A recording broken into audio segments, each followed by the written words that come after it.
Hello, everybody. Welcome, welcome. We are here tonight with a special guest, and this is kicking off my new series for 2025 called Let's Talk About It. And this is Craig from Frequently Asked Questions to Madness. Everybody, welcome him in, and we are going to let him introduce himself. Oops. Go ahead, Craig. Hello, everybody. Hi, Echo. Thanks for having me. My name Oh, is Craig. It depends on how you say it. FAQ the madness, fact the madness, however you decide it rolls off of your tongue is how I'll answer. So good to be here. Thank you. yeah. All right. So I met you, I don't even know how long ago, a while ago. Um, why don't you tell us how did you get started on YouTube? Hmm. Well, I've told the story a little bit about my mother. My mother is a veteran. She was in the Navy, and we were overseas for a period of time. But she began exhibiting symptoms of like dementia. And during that same time, she was also being scammed. But ultimately, when my sister brought it to my attention, I kind of got involved, went back to Indiana, where I was born, the town that we were born in, and I started doing some digging and found out that the things that were going on. And she also has Social Security Administration benefits, and I decided that in order for me to give the best information for my sister and myself, that I wanted to record. And it turns out that they didn't allow me to do so. So that was basically the start of me deciding that I wanted to kind of test the waters of recording in public, and doing some public records requests and those kind of things. So that's kind of how it all started. I always had an interest in First Amendment type activities. I'd watch those videos. I always kind of had a issue with those people who were very aggressive in the style that they brought to that table, because I'm not by nature an aggressive person or a confrontational person. So my style, if you will, is a little bit different than that, and I like to kind of bring a certain level of respect to it. But to each his own. So that's kind of how it started. I see I, people on my side saying yeah, hello, so hello to yes, them, and I think they'll show up on both sides. So yes. And I'm trying to type in the chat saying hello to everybody so I didn't interrupt you. no Um, problem. I can't believe that they wouldn't even let you like record the conversation to so you would know what was going on or anything like that, or just certain public buildings you can't record in. Well, so the Social Security Administration, SSA, in general, out of all of the public entities that are out there, they are the ones that are the most strict, if you will, with their spaces. They always will tell you, despite the fact that they have rules that seem to indicate that you can record in certain spaces, and then they have within their own policy that describes how you can record audio, but not video. Mhm. And they say under the guise of it being a security thing. So the short answer is that most SSA individuals, including the security guards that they have posted there, um, will say that you cannot record there. But there is a distinct argument, and there have been some cases where people go in and they've been arrested and found guilty of either disturbing or some other infraction that they've done. And it turns out that it's not because they were recording; it was because of the behavior that they were distributing uh, when they were there. So to answer to your question Well, is that yes, it seems like it's your business. You should be able to record, but on some level, they say no. to my local office the other day, matter of fact, because I had to get a benefit letter. And you've always been able to just go in and sign in and get a number and wait your turn. And Mhm. so that's what I did. And when I got back to the window, the lady was like, "Do you have an appointment?" And I said, "No, I don't." And she said, "Well, we're strictly appointments now." And I was like, "Okay, so what do I do? Make an appointment and then wait my turn and then come back?" And she was like, "No, I'm going to go ahead and do it since you only need a benefit letter." She said, "But in the future, you have to call an appointment before you can even, be seen." I was like, things are What were you changing. what did you think when she told you that you needed an appointment? That I had wasted my time and that I wasn't going to get what I needed. And the whole reason I was stopping in to get it is because I didn't want to have them mail it to me, because it takes forever to get them to answer the phone call, and then you have to wait on snail mail to come. Yeah. So it's kind of, I know I can go online and print it off myself, but I kind of messed up my account and I don't know how to get back into it right now. And Yeah. so to me, the quickest way to solve that problem was just to go there in person. Yeah. But I it was quite upsetting to know that that was just like cut and dried, no question, or yeah. you need an appointment. I've been donating plasma for about 7 years. In North Carolina and also in Utah where I lived previously. And they recently changed to requiring us to have an appointment. And up until that point, I had always been able to go um donate plasma at my own desire and my own time, and when it was convenient for me. And if I Right. needed to drop in, I could do so. It's almost become a hassle to have to go in, schedule an appointment, hope that I can get to that same area within a certain period of time and get it taken care of. And appointments aren't always convenient for us. So I think it's kind of a pain when particularly a public entity says, by appointment only, Right. especially now when there's so many things have changed where, we don't have to worry about the things that we had to for a period of time. So Right. yeah, I think it's problematic. Well, and I didn't know either that you're not supposed to video in a post office. And my first giveaway that I did, I was so excited about mailing out the packages that I was videoing as I was going in the post office with the packages saying, your stuff is on the way. I'm here mailing it, which I was in line and it was like nobody noticed, I guess, or, said anything. And it wasn't until I was making the video and going to post it that somebody told me you're not allowed to do that. So then I was Hmm. like, well, I can't use that video on YouTube. So I didn't. Um, but I don't know if that's really true or not. But that is a government building, so it may be. You So know. the next time you go to your post office, look for, or you can ask for, a an item which every post office has. It's called Poster 7. And you can even pull it up online yourself and look up Poster 7 and just read through it. And it has a particular line item that talks about filming for news purposes. And there is some, controversy as to whether or not it's allowed or not allowed. And I think that will always, because it's not written very well. It's not written very clearly. Let's put it that way. I think in general, my stance is that if you're in public and you have a reasonable expectation of privacy, then you have to understand that it's possible that you might be captured on film.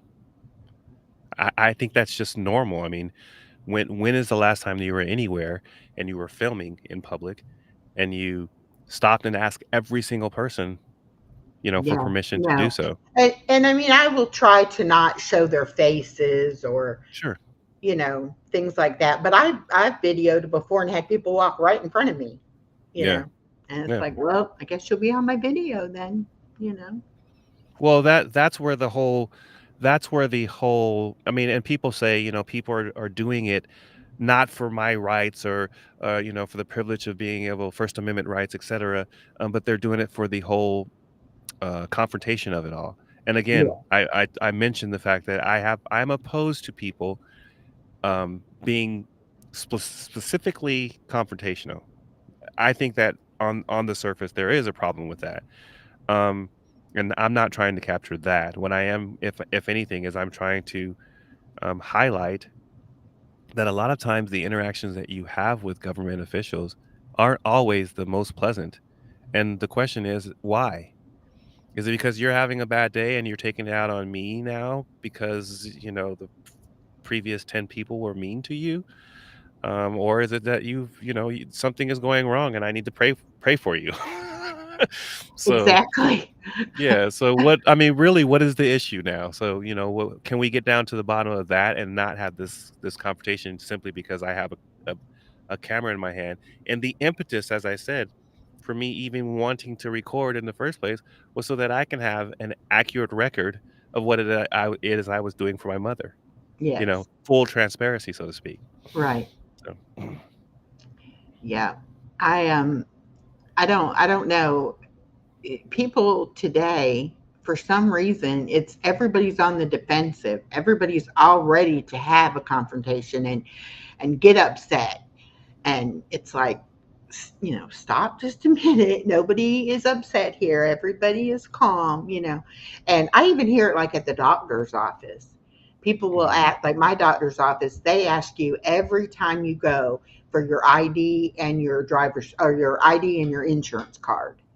mhm. And they make a copy of it every time, I guess, just in case, anything has changed. But instead of just being able to ask you if anything's changed and take your word on it, they want to see it and do the copy of it. And I've heard people be just irate that they have to go to get to the car to get their ID or whatever. And it's like, well, why wouldn't you just bring it with you True. when you're going into a place like that anyway? But I don't Have you understand ever why they get upset. have you ever done any like call center worked in a call I center? myself, no. Yes. No. So I've done collections, I've done customer service, sales, those kind of things. And we always endeavor to verify an account, whether it be with their first name, last name, maybe social security number, last four of the social security number, et cetera. Those kind of things, those pieces of information. Um, and very often, I remember I was a director of a call center for a period of time, but I remember there would be times when somebody would have an issue verifying an account. Either they had the wrong password or they couldn't get in, whatever the problem was. But at the end of the day, the reason why they have those things in place is for our security, right? And and Right. and when it happened to me, where I lost all of my information, my driver's license and my social security card, and a number of credit cards and those kind of things, and I had to go through the whole process of protecting my account, putting it on lockdown. That's when I got an appreciation for the process of it all. But it can be frustrating when you are the person and you're not doing anything nefarious, trying to get into my own account and steal my own money. Yes, You yes, kind of exactly. yeah. But when you get there and they're like, show me this and show me that and your last give me the fingerprints for your firstborn, I think I could see people getting upset, but it's for your benefit. Well, and I never had a copy of any of my identification or anything. I always just had, the actual items.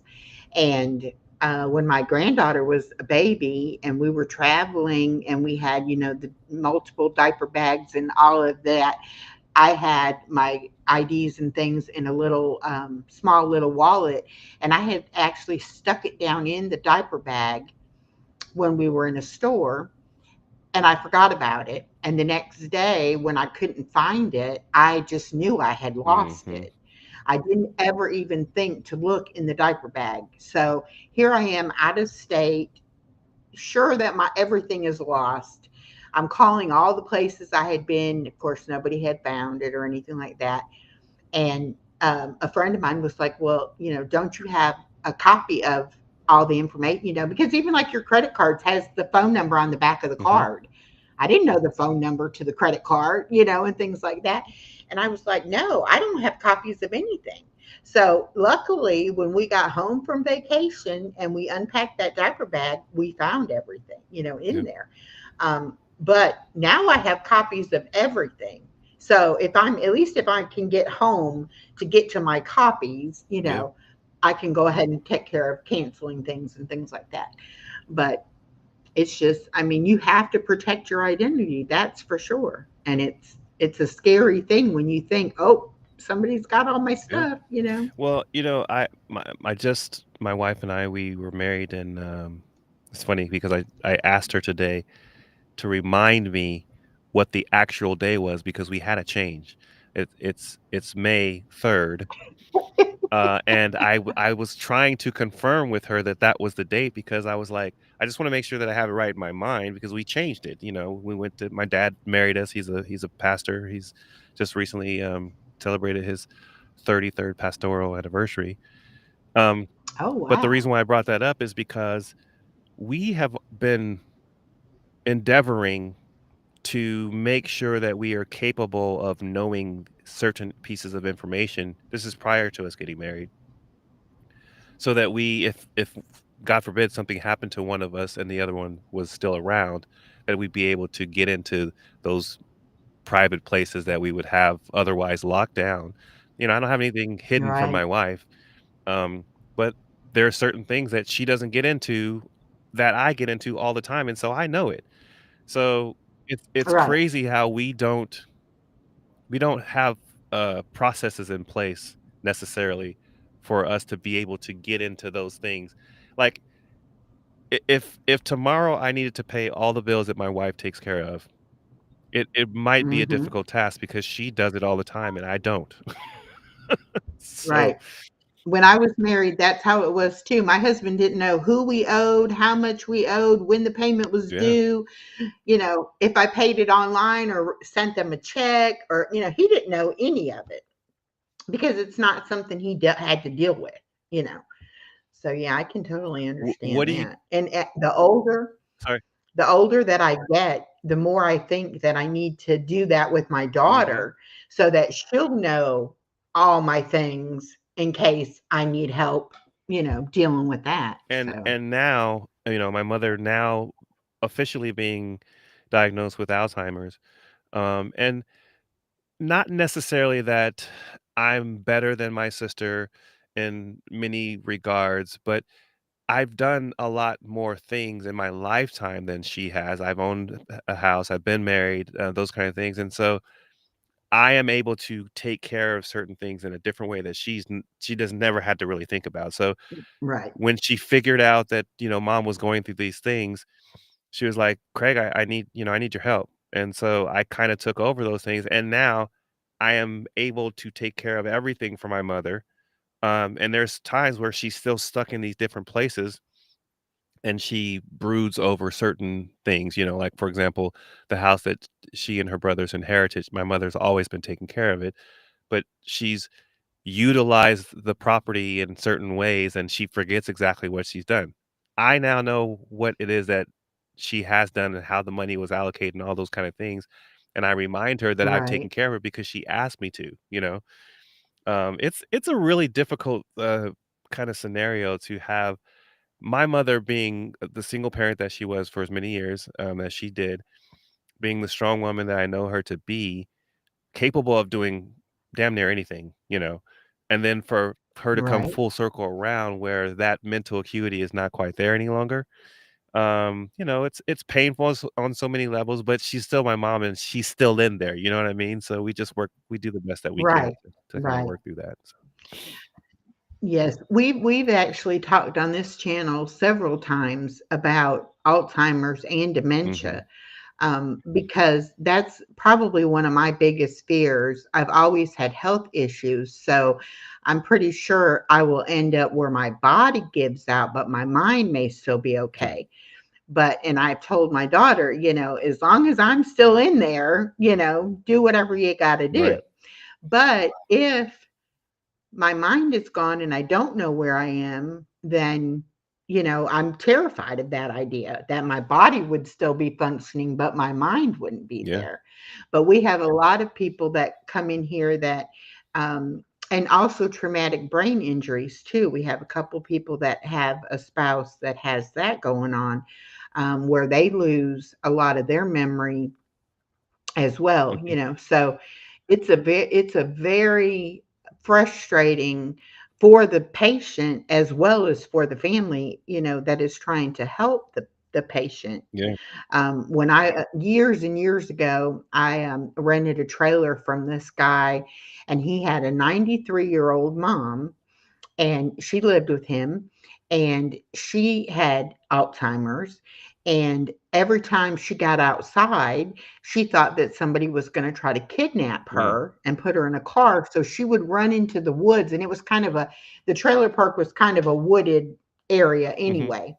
But she would get confused as to where his place was, you know, once she got scared.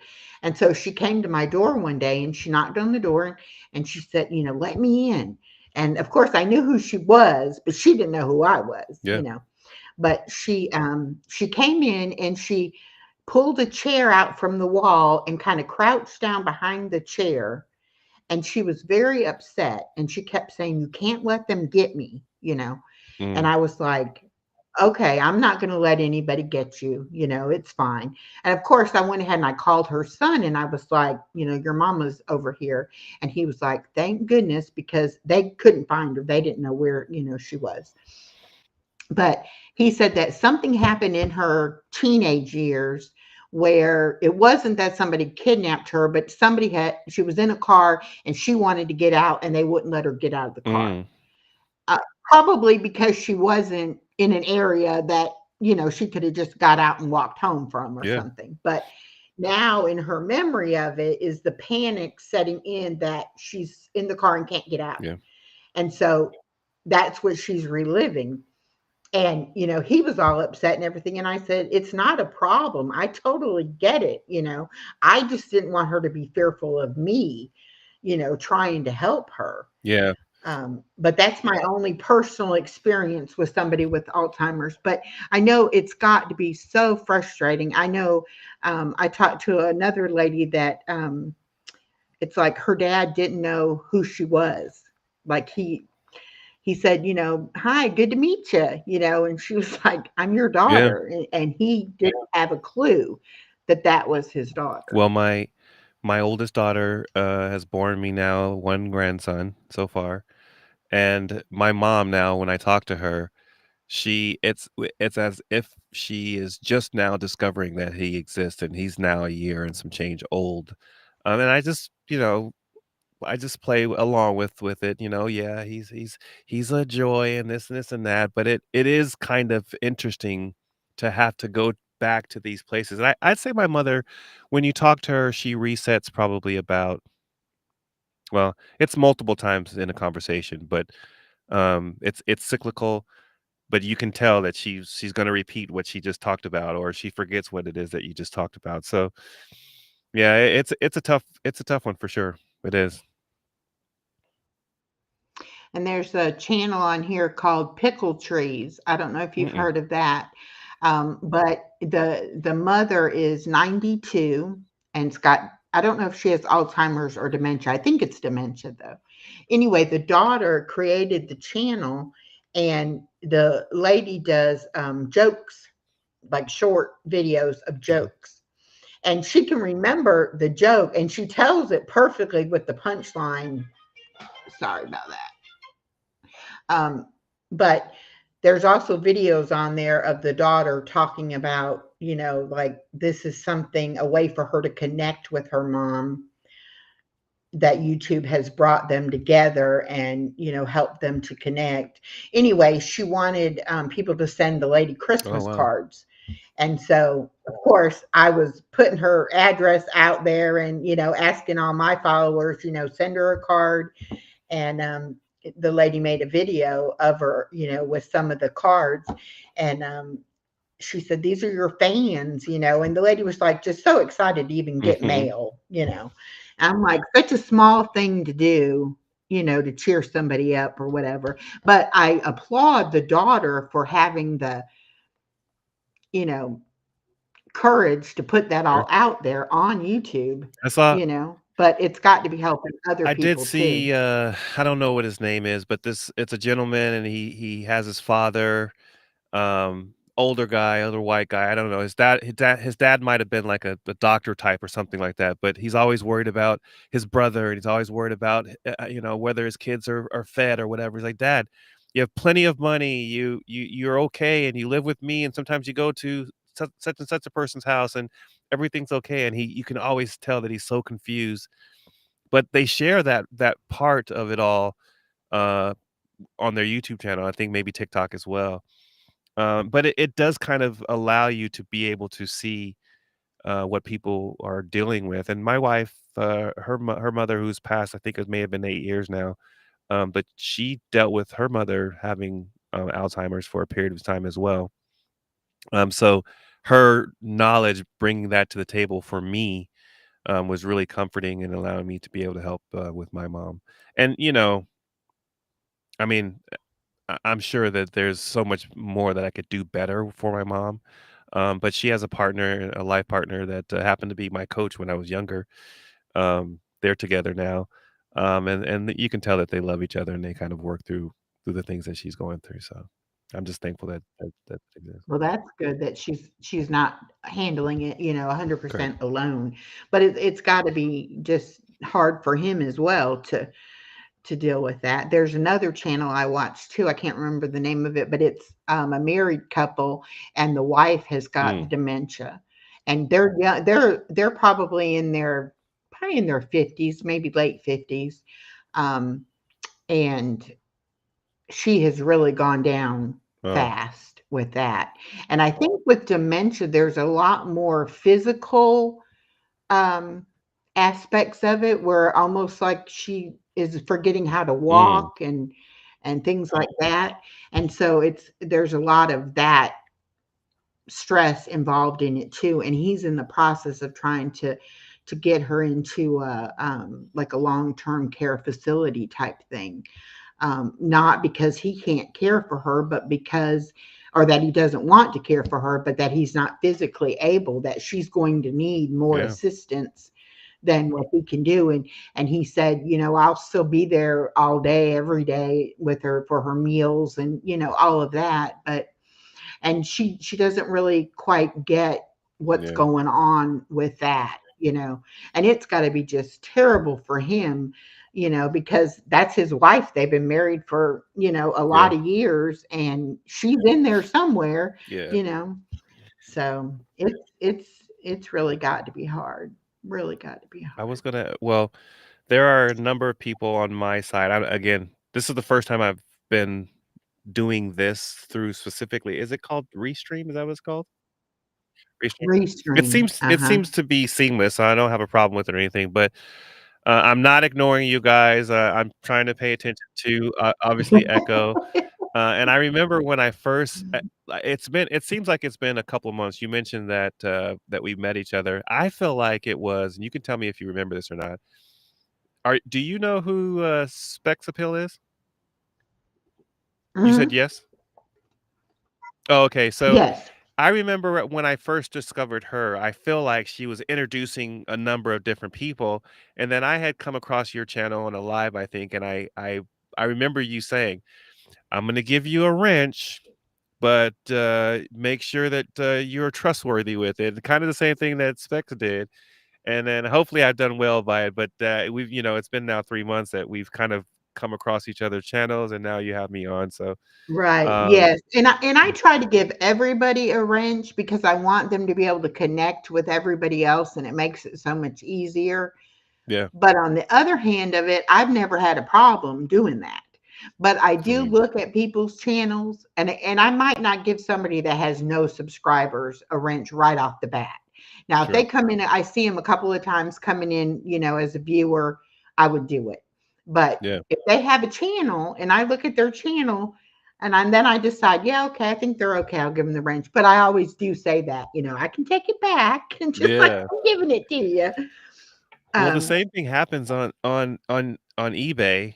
My wife and I run an eBay business, and you have a feedback rating, and Mhm. oftentimes people with 0 or very low feedback ratings are people who, scam. And so but we all have to start somewhere, right? So, Right. occasionally, you'll have people who are just purchasing, and they ask weird questions that you're like, "Mm, that seems kinda scamish." But, if you do a certain number of things, you can always be protected by eBay, and eBay does a very good job of protecting you in that regard. So, but it's kinda like the same thing where you're not too sure about that's the crazy thing is that people are so inclined to do bad by people, trolling and trying to get your channel shut down by, doing naked stuff and all those kind of things, like, why? Why would you do that? So, Well, I mean, I don't know either, and I have been, they call that porn bombing, and oh, okay. I have had that happen to me one time, and that was before I learned not to let just anybody come up on the panel, and I Yeah. didn't know that you needed to have a screen to be able to put up, if you were letting somebody up on the panel that you weren't 100% sure of, you could put the screen up, and then that way they can't be seen. Oh, And if okay. something happened, then it wouldn't be seen at least. And I've had to go back in and edit a live stream where I had to cut out part of it Mm, before I okay. could publish it. So Um, you mean like if because there's a delay, right? Each of these platforms builds in a delay, right? right. Okay, so once you see them do it, then you press a button and then it pops up a screen so that you Yeah, protect yourself? like over here where, and it's the same thing on StreamYard where you're gonna have a background that you can put up, and Okay. there's also before the backgrounds, there's also overlays, I think they're called. Okay. And you can make an overlay of whatever design you want. But if you hit on that overlay, that's going to go over top of the screen. So that's what your viewers will be seeing is that overlay. They Okay. wouldn't be seeing us anymore. They would be seeing our picture. But what the good porn bombers do is they show you their face in the basement or backstage, and you think that, okay, that looks like a normal human being. They have clothes on, whatever. By the time that you actually put them up, then they switch it to they're playing a video of Mm, pornography or something like that. So it's not necessarily that they're doing the act. So you may not have time in between. You may think that you're letting up a perfectly normal person, and then by the sure. time you realize what is going on, then you put up your overlay, but you still have it's still been on there, even if for a split second. So Now then you does still YouTube have to. does YouTube, uh I mean, obviously, if you allow it, that's one thing, but if they can determine or if they know that someone is, quote, unquote, "porn bombing" you, then they don't count that as a strike against you? No, no, Okay, okay. And I mean, you have the option to leave it like it is, edit it, or cancel that entire stream. I mean, that's totally up to you. Okay. Now, if you're monetized, you definitely don't want to have something up there that could get YouTube coming after you. Okay. Yeah, But for me, because I'm a Christian and I try to have a clean channel, I don't want it on there for that reason. yeah, for sure, for sure. So I definitely would cut it off and, edit it or whatever.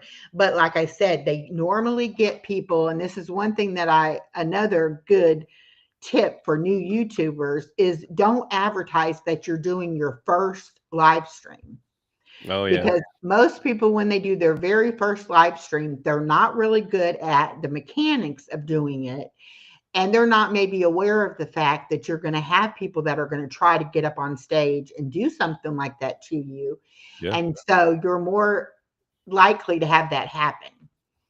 Well, I So had to in the very early beginnings of me doing shows, if you will, um, I was I was with another individual. His name's generally specific, and he was I would consider him fairly polished with regards to the production of it all, because I think he did something on some other platform. And I didn't really have to worry about it. But then I started doing lives, and you're right. It's when I kind of got an appreciation for how difficult it can be paying attention to the chat, to talk to the person that you're talking to, or have an idea that you're going through, and then do all the whole production of it all. Um, it can be a chore for sure. But and like Finkel, there's a Finkel's in here, and he does that whole thing. I think he kind of feigns that he's doing this, because sometimes it seems like he's fumbling around, and then he does something really, really clever, and I think it comes off quite well. So kudos to you, Finkel. But yeah, it takes a lot of time to get comfortable, I think, with doing live streams. And a lot of people, they're like, "Well, I don't want to be up there by myself just talking." And Yeah. it's like you either have to have something you want to say, or you're going to have to watch your chat and react or you know, I don't know if the right word is respond to, but just interact with your chat, Mhm. if you don't have something that you're just going to say. And I love having a guest up because it is more like having somebody come in my living room and let's sit down and have a conversation, as Sure. opposed to I'm just up here talking about whatever I want to talk about. And people may be like, yeah, okay, I'm skipping out on that. That was boring. I don't want to hear that, or whatever. But like I said earlier, most of the time when I have a guest, and the Alzheimer's is a perfect example of that. Neither one of us planned on talking about that, but that Yeah. was something that really is relatable, and I do have people who are going through that right now. Yeah. So those are the kind of topics that you can't really plan and say, well, yes, I'm going to do a program on this or on that. But then when it comes to mind, you're like, yes, that's important, to talk about. Well, you Uh, mentioned having bypass surgery, and I yes, think you attributed it to your grandchild, right? yes. And I also I'm gonna share something with you. Um, I decided that I was going to stop smoking. I had smoked for probably since I was like 21 years old, 22 years old, somewhere around there. And that was a year ago. So on January 1st, I stopped smoking, and part of it was because I was like, my grandson is here, and I wanna be around, as long as I possibly can. I already have a child who's much younger than her siblings. So I have a 34-year-old, a 28-year-old, and a 14-year-old daughters, and then my oldest daughter has now given me a grandson. Hmm. But I decided on last January last year that I was gonna stop, and I did not pick up another cigarette. And I I remember thinking in my mind, I always thought that I wanted to quit smoking so many times before, and then all of a sudden I did it. So I'm gonna pose the question for you. Other than the fact that it was your grandchild, was there anything else that kind of tipped the scale for you that made you go there? Um, First, let me say this. It's funny that you say that about quitting smoking. I was a smoker too. And I actually quit when my daughter was 3 years old because Oh she wow. went to preschool and they told them that cigarettes and alcohol were drugs and that drugs will kill you. And so she came home, and both my husband and I smoked. And she came home and said, Mommy, that cigarette's going to kill Mm, you.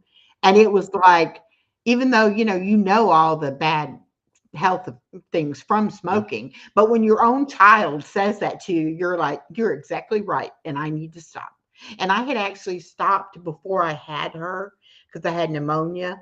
And then I found out I was Mhm. pregnant. And so I didn't smoke, but I had started back up. So anyway, I quit cold turkey and have not smoked Wow. since. And she'll be 28 in Wow. September.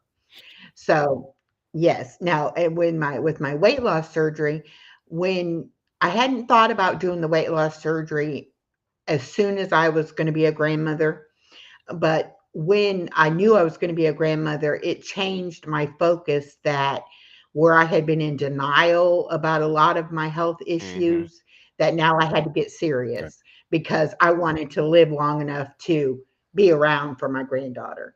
And so I started the process of trying to get healthier, and I realized that I needed more help than I could just do with diet and exercise on my Hmm. own, which I've had a weight problem since I was a kid. And all of the conditions that I have wrong with me, one of the major side effects or issues of it is weight Mm. problem. So I've always felt like it was a losing battle and there was really no reason to try. I can only try so hard. Yeah. Um, but I had a conversation with my doctor, and my doctor said, because I asked my doctor, do you think at my age, would I even be considered a candidate to do the Mm. surgery? I had a friend that had had it done, but of course she was 15, 20 years younger than me, Okay. and so I didn't know if they had a cutoff on age limits or anything like that. And so, anyway, I talked to my doctor about it, and she said, well, the only way you're going to find out is if you start the process. Mm. And once you start the process, you'll be able to find out if they would consider you for candidate to do it or not. So that's what I ended up doing. And it was more of a mental thing for me to say, okay, I'm going to cross this line, I'm going to take that step. But once I did take that first step, then there was no turning Right. back. It was like, I'm doing it. I don't care what I have to do, what they require for me to do or whatever, I'm going to do it. And now that, I'm 6 months the other side of it, there are so many things that I have done with my granddaughter that I was not able to Mm. do prior, Yeah. to where now even just getting up and down out of a chair was a chore. Hmm. And, I live in an apartment complex. We have a little playground. The idea of her wanting me to walk her down to that playground was more than I could Oh do. yeah. Now she says she wants to go, and I'm like, get your shoes, get your coat, we're out the That's good. door. Yeah. And so many things that, before I would be like, my gosh, how many times are you going to make me get up and down? And now it's just like, let's go. What do you want to do? Let's do this. Let's do that. It has just totally changed my outlook on all of that. And now, whereas before I was agreed to keep my granddaughter till she went to pre-K, which is at Hmm. 4. And so before the surgery, I would always think of it in terms of, well, I've only got to do this X amount of more months before she'll be going to school. Now I only have 6 months until I won't be having her full time. And I'm like, wait, wait, I'm wait. not I don't ready. want it to Yeah. stop. I'm not ready for this to be That's good. over. That's good. So with even when she goes to school full time, I will still, be getting her and doing things with her and all of that. But my daughter is a school teacher. Okay. And so she's going to be able to go to the school that my daughter will be working Oh at. wow. And so I said to my daughter, I said, what am I going to do with myself? I'm so used to having her here, Monday through Friday, and then some nights and some weekends. And my daughter said, well, you'll be free to volunteer. And they have volunteers at the Okay. school. And I was like, I never even thought about Yeah. that might be something I would do. So now I'm definitely thinking, she's right. I'll have time to volunteer. I might can find something I really enjoy doing and, volunteer and help somebody out. So I'm excited about that. But no, I'm not ready for her to go to school. And so Mm-mm. she's 3. She's So 3. and she'll be going to school. She'll be 4. She'll be 4 in August, and you have to be 4 by September the Oh, okay. 1st to start pre-K. I don't Yeah. So remember. she'll I don't remember be where I saw it, but you just recently sent a friend request to me on Facebook, so I perused. mhm. I what do they call it when you stalk a person? I stalked you because we're gonna be having Yeah, to. you were lurking. I was lurking, so I think I remembered that I saw that she was born in August because my middle daughter is born August 12th. My other daughter is the 13th of April, for example, and my I say this because my middle daughter tried so hard to be born on the 13th, which is my favorite number. And then Oh, my youngest daughter, her and my wife's birthday are on the same day. in February. So Well, that's it's funny because interesting. my daughter's birthday is September 6th. The grandbaby's birthday is August 6th. And then my son in law's birthday is October 16th. But it's Okay. like birthday, birthday, birthday. Yeah, for sure. For sure. Well, I mean, it's fascinating. I think it's lovely that that you found the motivation that was strong enough for you to do what you did, what you've done. I wish you all the best. I think you said you're on the other side of the 6 months, so you're not quite there a year. No, But just the 8th will be 6 months, the 8th of okay, this month. wow. And Well, now I go didn't ahead. expect to feel differently as quickly as I did. I mean, a lot of people, when they have weight loss surgery, they don't do the mental part of it. And Mm, so, um, there's parts of it that you can let yourself get down about and be like, well, it's not happening fast enough, or I'm not seeing results that I want to see. And one thing about your body is when you lose weight, you lose it wherever it wants to come from. You can't say, I want to lose it here and not yeah. there. And so it is kind of, hello, sweet tea. It's not necessarily all roses, when you're going through the process. But for me, because I was so mentally ready to do it and to go through whatever I had to go through, to have a good result with it, it's been, I mean, it's the easiest surgery I've ever been through. And I've had Well, probably 10 surgeries, easiest recovery I've ever had. Um, and I just totally feel like a different person. I don't feel like the old, fatigued, drained person that I was. Now I feel like I'm younger and I'm more energetic and I'm more lively. I want to live. I want to do things, and that wasn't how I was before. So well, so is it you get the surgery and it's always going to be that way, or do they reverse it after a period of time because your now, body's now gotten I acclimated? I actually had what they call the gastric sleeve, which is Okay. where they actually cut out 85% of your stomach. Oh wow. Okay. And so they make you a stomach a little bit, smaller than a banana, but about the size of a small banana. Okay. And so you can only eat so much at a time. And then Okay. once you eat, it takes a while for that to digest, and then you can eat again. But Okay. where people don't have a good result is that what they end up eating is not healthy for them. Right. Right. And Right. your body has got to have protein in order to heal itself. And so Okay. if you don't eat enough protein, your body is going to take the protein out of your muscles and, Yeah. wherever it can. Same thing with calcium. If you don't get enough calcium, it'll take it out of your teeth and out of your bones and. Yeah. So even though you can only eat a little bit, you have to make sure that you get that protein in there, and Yeah. then if you want something else, you can eat a little something else as well.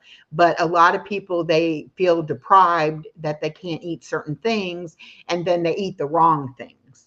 And then they don't exercise as well. And you have to do both. You have to do the diet and you have to do the exercise. But as it heals up, it does get a little bit bigger. Okay. Mm. Because, of Okay. course, when it's first done, you've got stitches and it's inflamed and, you can barely get anything in there. But as it gets healed, it gets better and you can eat a little bit more and a little bit more. But you'll look at food and your eye will say, okay, I can eat that much. And then you try to eat that much and it'll be too much. And then you'll be in pain because it'll be too full and you'll be uncomfortable. Sure. So you still have to measure things, or at least tell yourself, I'm going to eat until I'm full and then I'm going to stop, whether I finished it or not. And my biggest thing is now that I can go out to eat. Matter of fact, I went out to lunch yesterday with a friend of mine. I ordered, and I really love shrimp, and I really love fried shrimp. So it I was do too. a fried shrimp and French fry basket. So at first thing I did was ask, can I get something other than French fries as my side? And they said yes. So the only vegetable that was offered was baby lima beans. But I said, okay, I'll take the baby lima beans and the shrimp.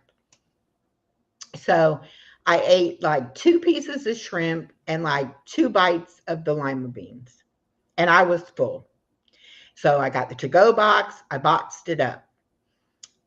I ate that night. I ate today for lunch. I ate from that. And I still have enough in there to eat dinner tonight. Really? So one meal that I would have eaten 3 meals in a day, Now lasts you 3? that one meal can make 4 Oh, wow. meals now. Well, I So, just, my doctor has been telling me that I'm pre-diabetic, and okay.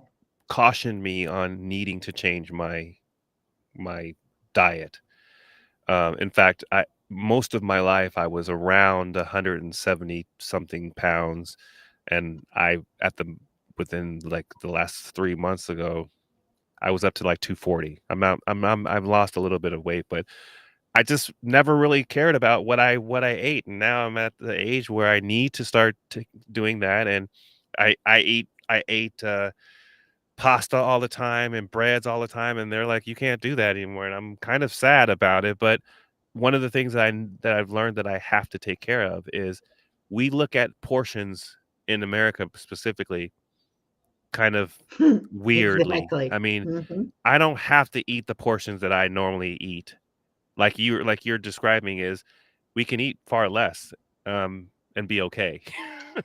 So I'm learning that Well, too. and what thing now, I'll tell you this, all the years that I had a weight problem and every diet that I ever went on, nobody ever explained it to me the way that my surgeon explained it to me going through the weight loss process, the surgery process.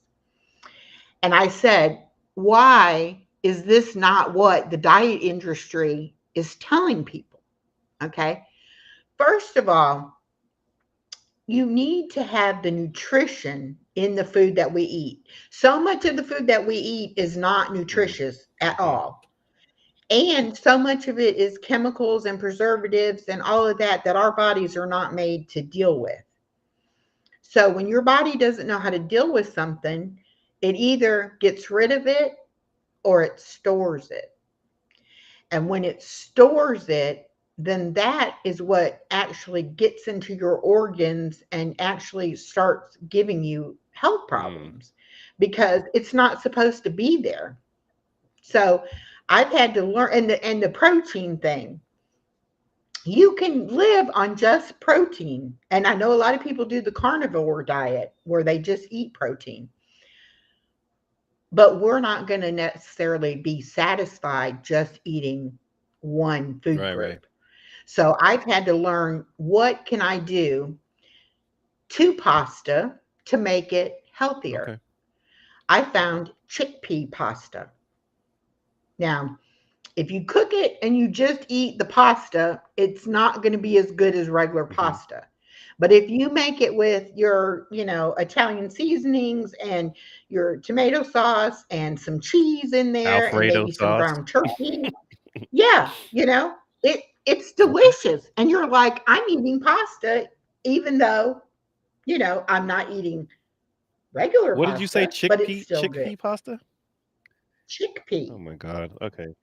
And I didn't know there's almond flour, and I make waffles out of almond flour.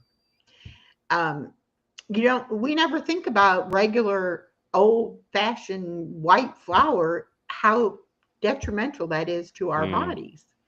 But 'Cause it it's is. processed, right? Whether you have 'Cause of what they do to it. Okay. yeah, because it's nothing like what it starts out as. It is bleached and it is processed to a powder. That's not what it's made out of. So um, all of that, you just have to really learn what foods, and this is what my goal is for this year, is to figure out how I can make recipes that will still taste good and I will still enjoy eating Mhm. them, but they will give me health benefits by using the right ingredients, whether it be a spice, a vegetable, a protein, whatever it might be, but to where I'm nourishing my body instead of giving my body basically Right. poison that my body doesn't know how to deal with. Right. So but it's all a learning process. I mean, nobody takes and forces us to eat anything. You can eat whatever you want to eat, but your mind always goes to all the things you Yeah, can't that's true. eat. Like you said, Rats. they don't want you to have the pasta and the breads and all that. Did you know you can make cottage cheese bread? Now, so I did not know that. And And I bagels. love You cottage can cheese. make I actually bagels like do. cottage I cheese. can eat cottage cheese. I put it in like as a filler for the Mm-hmm. chilies and those and lasagnas, all those kind of things, stuff that I'm not supposed to. Yep. Bratz says that you could make pasta out of spaghetti squash.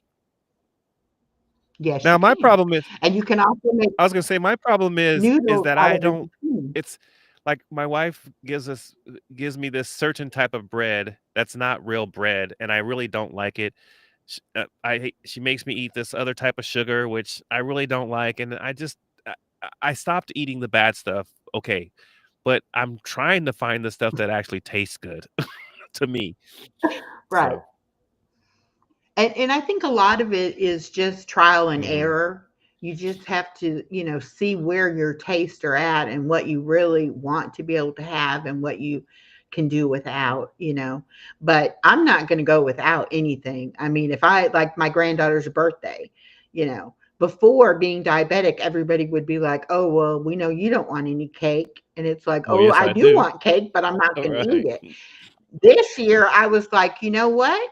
I shouldn't, but I'm going to have a bite of Yeah, that cake. And I had one bite, yeah, you know. So I think a lot of times you can satisfy those cravings without having to eat half of a cake, sure. you know.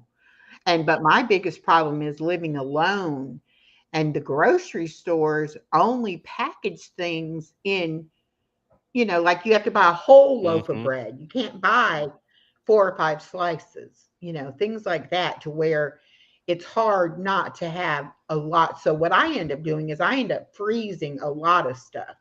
If I want something, I might buy it in a larger amount, eat what I want of it, and then freeze the rest. And then I can have it, multiple times. But I still don't know how to cook. Like I made some pasta the other day, and I still used a pound of ground turkey, and I used a whole box of the chickpea pasta. And so here I have this whole pot of it. So I was like, okay, 2/3 of that's got to go in the freezer because there's no way I'll be able to Yeah. eat it before it would go bad. Wow. Well, thank you for sharing. But it's all about your personal choices and what you're willing to do.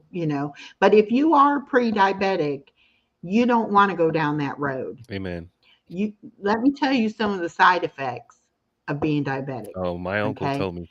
I'm, Go I, ahead though. I'm not saying it to scare you, but I have no feeling in my feet at all. Of course, it started off just the tips of my toes were numb. Now it's probably a third of the way up my calf. Wow. I can't feel. That's not the worst of it, though. Not being able to feel your feet, you don't know where your feet are. Your brain loses your feet. So you trip Oh yourself, wow. you stumble, you lose your balance. Like I can no longer take a shower standing up because when I close my eyes to wash my hair, I fall Mm. over because my feet are not balancing me. So I have to sit on a shower chair and use a handheld Oh wow. shower. Otherwise, I fall out of the tub. But all of those things I've had to learn over trial and error of falling and hurting myself, Yeah. multiple times. Also, you can get a sore on your foot and you don't even know it's there. Mm. And it's very difficult to get them to heal up because not only do you not have the feeling there, but you don't have good blood supply there either. Another side effect. Now, luckily, I don't have kidney issues and I don't have heart issues. But my other bad side effect from it is my eyesight. And I have to go to the eye doctor like every 3 months for them to look at the back of my eye because I have the little blood vessels Oh bleed. wow. And normally your body will reabsorb that. But if you get them in your field of vision and your body doesn't absorb them quick enough, you'll be Right. blind. So I've always, since I was in third grade, I've had to wear glasses. I've always been terribly nearsighted. But it hasn't been until the last couple of years that I've had the problem with the eyes. Now, luckily, it's not painful and it hasn't affected my vision yet. But like I just went to the eye doctor the other day and she said, they're still there. There are some there and they come and they heal up and then you get new ones. So whenever they look at it, you most likely will have some. But she said, you're not getting more and they don't seem to be getting bigger. So, and they're not in your field of vision. So you're probably okay. But the main thing with that is once you can get your blood sugars regulated and get them back under control, then all of your side effects are lessened. Like my feet will never Mm. heal. I'll never get that feeling back. But as long as my sugars are in good control, I don't fall Right, as right. much. I don't, you know, I don't, and I've learned how to deal with it too. So I don't go taking off running, expecting not to Well, fall I down. I use Um, an electric blanket. My uncle tells me that there's people who have burned through their because they don't yes, have the feeling that you're yes, talking about. He's one of those people. He yes, says, "I'm not gonna go without. If I want to eat it, I'm gonna eat it." But he also cautions me. He's like, "Nephew, you don't want to go down that road. So if your doctor says stop doing this, then stop doing it." So I've made the changes, but I mean, I'm just griping a little bit, not a whole lot, because my wife keeps me on the straight and narrow. So right. Well, and now you got something to live for, not only your yeah, children and your wife, but you've got that grandbaby to live for yes, too. for So sure. makes a difference. But I don't think society puts enough pressure on us to take care of ourselves. They put pressure on us to take care of and provide for other Hmm. people, but they don't say you have to take care of you in order for you to be able to help other people. And my perfect analogy is on the airplane when they tell you if the plane is crashing, you take that oxygen For for yourself, yourself yeah. first and then you help somebody else with it. And it's so true. But I think we think we're invincible and that, oh, I'm not going to be the one that gets all those side effects. I'm not going to have that happen. It can happen to Yep. anybody. So we really do need to take care of ourselves and put ourselves first. I grew up thinking it was selfish to put myself first, that I was supposed to be a wife and a mother and take care of everybody else. And I'll be 62 in less than 2 weeks. And now I know I have to take care of me Well, first. happy birthday to you. Doesn't mean I don't love the rest of the people in my life. It just means I have to come first or I don't have anything to give them, Are you you from know. Indiana as well? Um, Okay, I think I yes. remember hearing that. Do you know where Anderson is? Yes. I grew up, Okay, yes, I do. that's where I was born. And I grew up in Indiana and I did not know what I was getting into when I moved to Georgia. I just wanted someplace warmer and it's definitely Hmm. warmer. Yeah, But I do like the winters sure. better. I don't like being cold. Well, I lived in So, Utah for 30 but now years, this is home. so North Carolina Yeah, is a this is different home different place now. for sure. And um, I had a lot of hard times adjusting. I didn't know anybody but my husband, and I couldn't understand a lot of things that people said. There's a lot of words that mean different things in the South than they do up Mhm. north. And we would go in a restaurant and they would ask me if I wanted sweet tea and grits. I did not have either one of those growing up. And it would sound like they ran it all together so fast that I would be like, what did they What did say? you What say? is it do I want? You know? And I'd be like, I'd tell my husband, which he had his grandparents lived in North Carolina. So he grew up in that environment as well. So he understood exactly. And he was like, no, she doesn't want sweet tea or grits. But it took a long time for me to, understand what was going on. And like the first job I had, the person training me said that you mash this button on the machine. To me, mash meant like take a hammer and smash it, like you're mashing it, you're really hitting it Yeah. hard. And she's like, oh, no, no, no. And I said, no, you mean I push the button. They're like, no, you mash it. I'm like, mash and push mean the same thing. Okay, I got that now. And then, like, I got lost on our trip down here. We took separate vehicles, and I'd never been on a long car trip by myself. But my husband was like, you can do it. Of course, we get to Atlanta and we get separated. I went through Atlanta and he took the Oh my bypass. God. And so I get back onto 75 and my car breaks down. And so I'm on the side of the road and I've got the hood up and, I've got Indiana license plate and, I'm just lost. And this nice elderly gentleman stops, gets out. He wants to help me. And he says, I can carry you to the store. And I said, well, I know I'm lost and I need help, but I can walk. And he's like, well, that's what I mean. I'm going to put you, we're going to get in the car and I'm going to carry you to the store, to a payphone. And I was like, okay, you're going to give me a ride to the store. Okay, I got that, Yeah. But there was just so many things that I took literally of what I thought the word would mean, and it was not the same thing. So how long do you think it took you to kind of to acclimate to those nuanced sayings?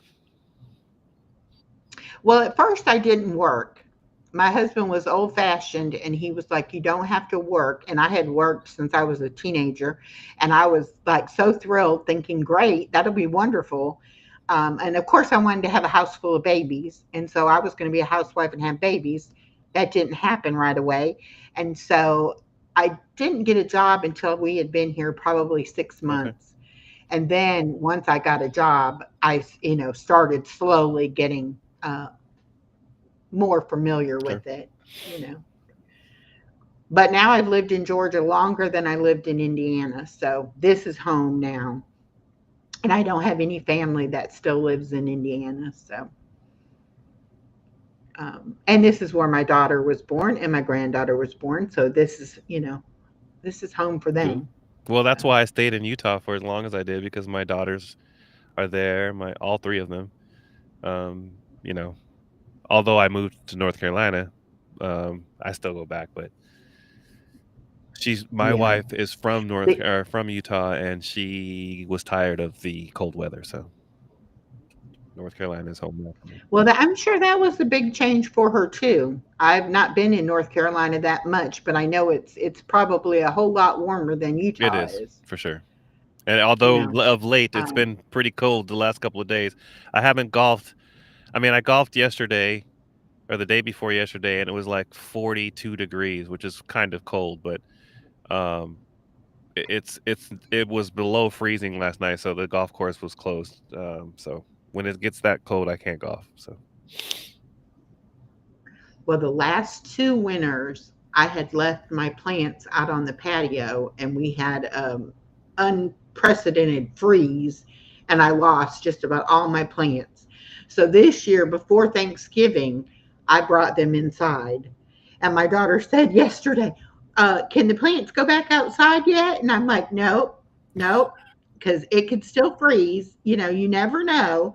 And I'm not taking that chance. But it's very rare. It's very rare for us even to really get to 32, yet alone to get below freezing. yeah, As I'm in the middle of the state, about 30 miles to the Florida state line. So I get more Florida yeah. weather than Oh, anything. it sounds fairly Yeah. pleasant. I mean, and Yeah. comparatively, Most yeah. of the time, yeah, most of the time, I mean, we have pretty mild weather spring and fall, and then we have like 6 months of summer, and then we only have a couple months that I actually consider winter because we don't get snow usually, and usually it's not even. I mean, very rarely do you have to run the Mhm. heat. I mean, most of the time it's either air conditioning or Yeah. nothing, you know. Well, But it was an adjustment. I don't recommend that anybody move somewhere where you don't at least know someone other than your spouse, only because we were newlyweds and that was the only person I knew, and he went to work and he was actually doing a heating and air conditioning company job where he was on mm, call the majority of the time, and it was in November, so people here were like freaking out when it was in the 50s if their heat didn't work, you know. And I sat home alone by myself a lot. And I hated Georgia. I don't know how many times I said, "Take me to the bus. I'm going home. I'm going not back staying home. here," you know. And he was like, "No, you agreed." So just the one daughter So then?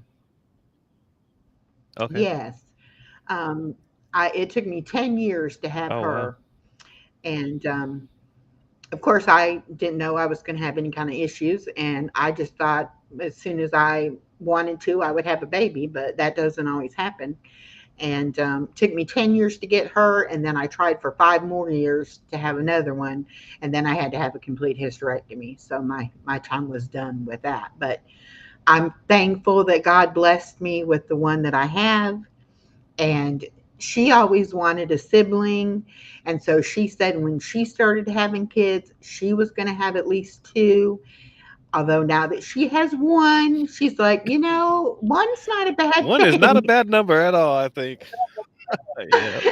So we don't know yet, I like I told her, they're not preventing it, but they're not trying real hard either. So if God wants it to happen, it'll happen. It took them about 3 years, I guess, to conceive her. So you know you never know, and I always worried about the hereditary things, that if the issues I had she would Mm, have, and all of that. So we're thankful just to have the one we yes. have. Amen. You For sure. and being an only child, she knows what it's like to be an only child. She doesn't know what it's like to be a sibling. I said, "Do you really want siblings fighting and hating each other, and and you in the middle of all that?" And she was like, "Well, no, not really." I said, "Well, I had siblings. I know how it is." I don't know what it's called, but my sister and I were both born in the month of November. I'm a year older than her. Um, but the funny thing is that we are alike in a lot of ways. She's my oldest or my longest time friend. But at our age now, and I'm 54 years old, I can't tell her anything, but she always asks me for advice. You know what I mean? So she resents the fact that I'm her older brother sometimes, but then at the same time, she's like, "I love that you bring me back to reality sometimes." So we're really, really close, and I wouldn't have had it any other way. I'm sure that even though my wife and I divorced, after 8 years of marriage, that my two oldest daughters having each other growing up with parents that were divorced were helpful to each other. And then full circle to Oh my yeah, youngest daughter, who only knows being an only child, even though she has two siblings. Um, you right, know, it's kind of an interesting thing that I was able to bring to the table for all three of my daughters. So yeah. right. Well, I'm very close to my sister. My brother is 6 years younger than I am, and my sister and I both would like to be closer to him, but he's kind of his own Yeah. person doing his Yeah. own thing, So that's okay. It's all good for him. Um, but now my sister and I, it's funny because um, only being 2 years apart, but yet she married someone quite a bit older than her and had helped raise his daughters, and then they had Mhm. grandchildren, and then and she had a son from a previous relationship. So anyway, now the son has grown up and has gotten married and has had a child. So she has a granddaughter that's 6 months younger than my granddaughter. So even though we're in different places, have been in different places in most of our lives, now we are both Mhm. grandparents of little granddaughters that are almost the same age. And so we're constantly comparing notes. It's like, Is she talking? Is she going potty? Is she, That's cool. it's like all of Yep. that. And it's wonderful to have that somebody to share that all Yep. with, For sure. Um, but her son ended up, I think he was probably close to 40, and his wife may have been um, either just turning 40 or a little over 40. So this is probably going to be their only Mm. child. But we all thought Jim was going to be a bachelor forever. Never thought he was going to get married, and then all of a sudden he met his wife. They got married. They had the baby. So things can change really Yeah, I fast. wasn't sure if I was ever going to get married after being divorced, but God brings people into your life for a reason, and I'm so much more a man than I was previously, having done all of the gamut of things that I've done. But my wife certainly made a man out of me. So when she told me that she was ready to take my last name, I was like, "Thank you, baby Jesus." And now we are here. So hopefully, I mean, I'm not Well, doing it I, again. Let's put it that way. right. Well, don't ever say This is true. never, as they This is say. true. Um, I was married for 29 and a half years, and we were together for 30 years. And he decided out of the blue one day he wasn't happy. And so he made plans to leave, but he forgot to tell me or my daughter that he was leaving. And my daughter was 17. And so we kind of got Yeah. blindsided by that. Well, However, I want him to be in my daughter's life. And I didn't have grandparents growing up. My daughter didn't have grandparents growing up. So it was very important to me that our grandchild had sure. grandparents. And so I chose to resolve whatever I had to with him so that we could co grandparent the grandchild. And it's the best. I mean, we have a better relationship now than we ever had as a married couple, because now when we talk about things, it's about our daughter, our granddaughter, important things, not just how was the weather and what did you do today, and that kind of thing. So we're both invested in those relationships with our daughter and our granddaughter, and it just makes it so much better that we have that blended family, so that nobody has to feel like, well, who gets them for Christmas and who gets them for Yeah. whatever. And I've gone and stayed at their house with my daughter and granddaughter, and he's remarried, and his wife is a lovely lady. If I had met her under different circumstances, she and I would have been best friends. Sure. Um, and she didn't know about me, and I didn't know about her. And as adults, you can kind of find some common ground, and it boils down that we both love my ex-husband, good, bad, and indifferent. He is the father to my Yeah. child, so you got to love him. And he is a much better grandfather and father now than he ever was while we were That's together. good. So when a person is truly happy with themselves and happy in their life, it does make a Oh yeah. difference. And so I loved him enough that I wanted him to find that happiness. If it wasn't in the current situation, I mean, I didn't want to get divorced, of course, but I didn't want him to be unhappy. I didn't want him to stay with me being Yeah. unhappy. That wasn't going to work either. So now we have the perfect, of both worlds. And it works out really well. But you have to have open communication, especially with the new wife, to make sure that she doesn't have any feelings like, that I secretly want to get back Yeah. together or anything like that. And I always tell her, that's the last thing you got to worry about. I've been there, done that. I don't want that back. And she'll laugh at me and she'll say, well, I'm glad, but she's already told me that if I need somebody to help take care of me when I am elderly, that, she will welcome me into their home and they will take care of me. And my ex-husband is 8 years older than me. And I said, well, he's going to go before I do. So You guys might be taking care of each other afterwards, right?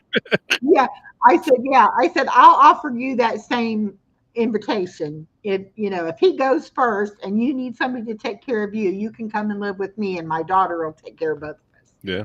Well, So, my ex-wife and I are very good friends.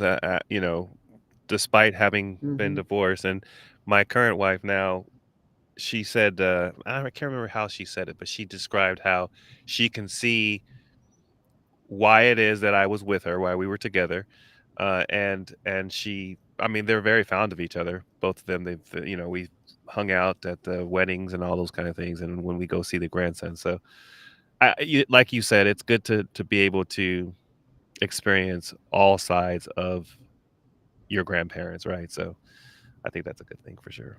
I see a place for her in your chat. I just recently Oh, saw her or was on one yes. of her lives. Hello, Lisa. Yes. Yes, yes, yes. Um, that's one thing also I'm going to try to do in 2025 is I'm going to try to help promote new YouTube channels, newer channels.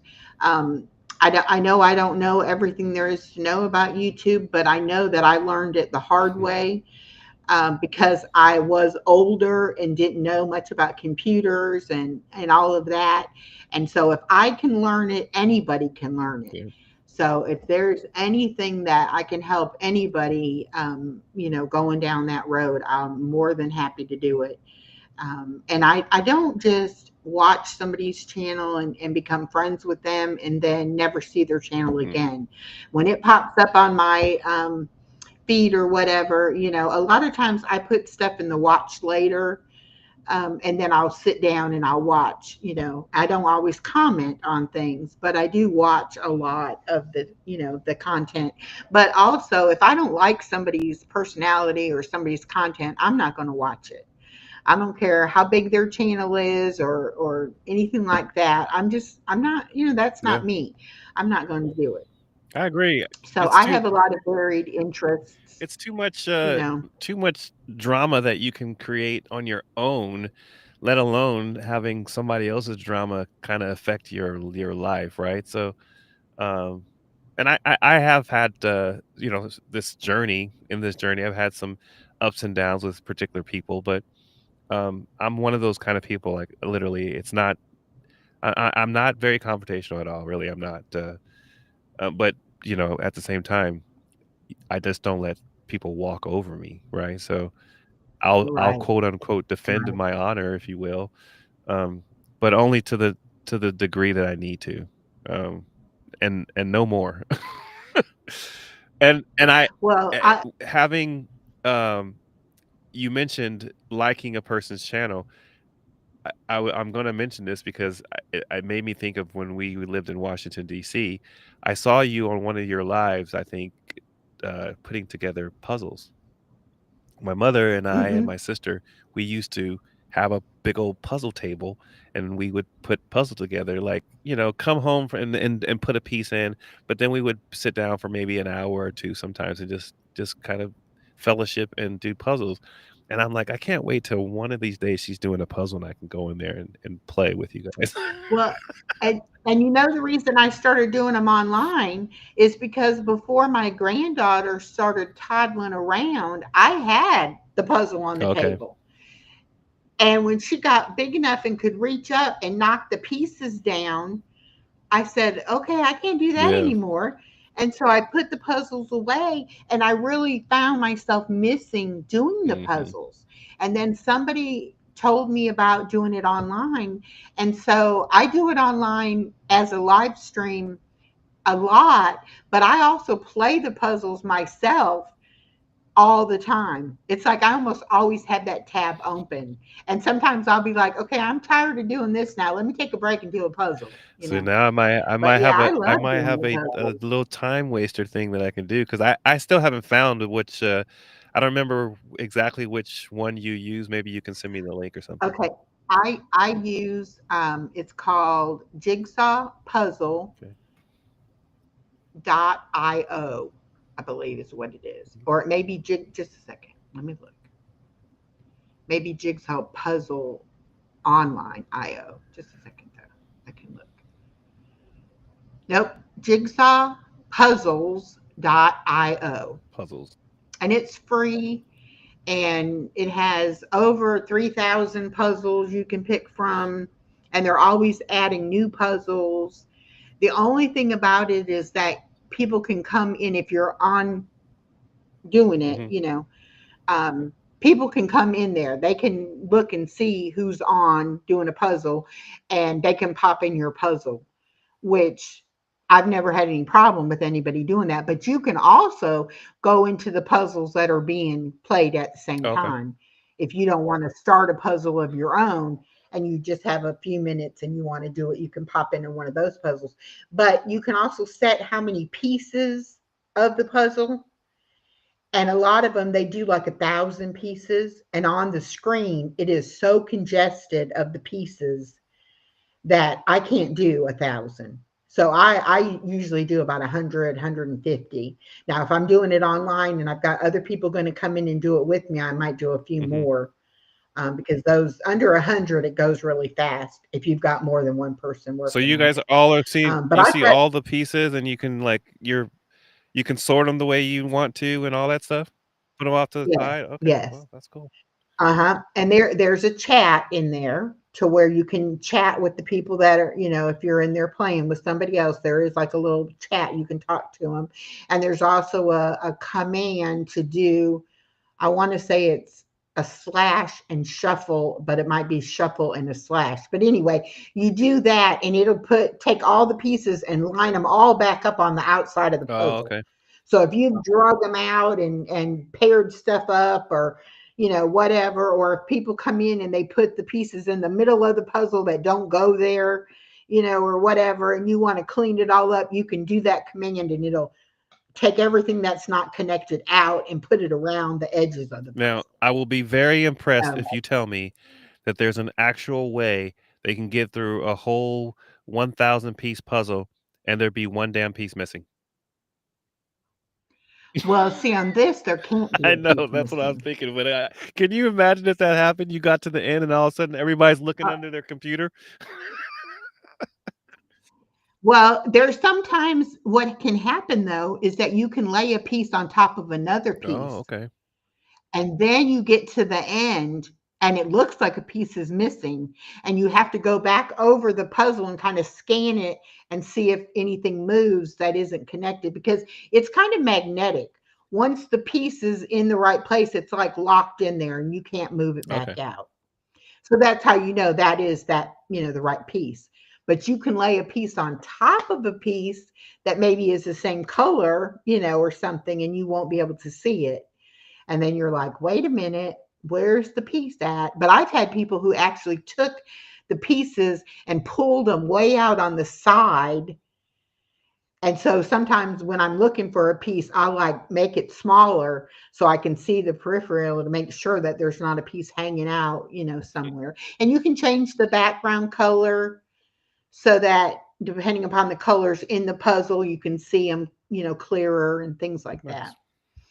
But yeah, I love doing it, and I've got some people that come in. They only come in when I put on the thumbnail I'm doing a puzzle, because they just like doing the puzzles. They don't care about anything Well, else. I'm looking And forward I'm to like, seeing the next time you do it. I'm gonna probably stop by and play with you guys for a little bit.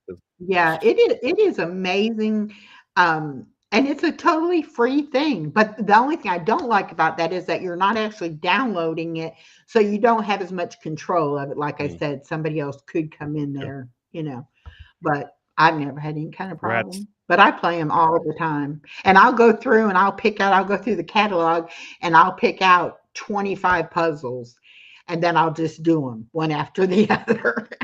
So I love doing them. And I also play the word game. I don't know if you've ever seen that done, I don't not but on your show or not that I can recall. it's called Words on Stream, and it's like a jumbled, maybe up to 10 letters, and you're trying to make words out of it. And it's interactive where the audience can play in the chat and guess the words or try to make the words or Gotcha. whatever. That one is good too. But when I had StreamYard, it seemed like it didn't like to be connected right. And sometimes my chat couldn't participate and I have to end the stream and start a new stream. So I've kind of gotten away from doing it, but I now have a new computer and I'm on the Restream. So I'm going to be trying it again and see if it, acts a little bit better for Is me. Restream new for But you, I or also you've have, always used Restream? no, I started out on StreamYard, okay. StreamYard. And I was on the StreamYard, and I actually only was paying $10 a month, but I could have guests and they could stream to their channels. And then StreamYard decided to up the price. Yeah. And I was like, I don't, and at that time, I wasn't having guests hardly Mhm. ever. And I was like, it's not worth it for me to pay that kind of money not to have, just to have a Yeah. guest.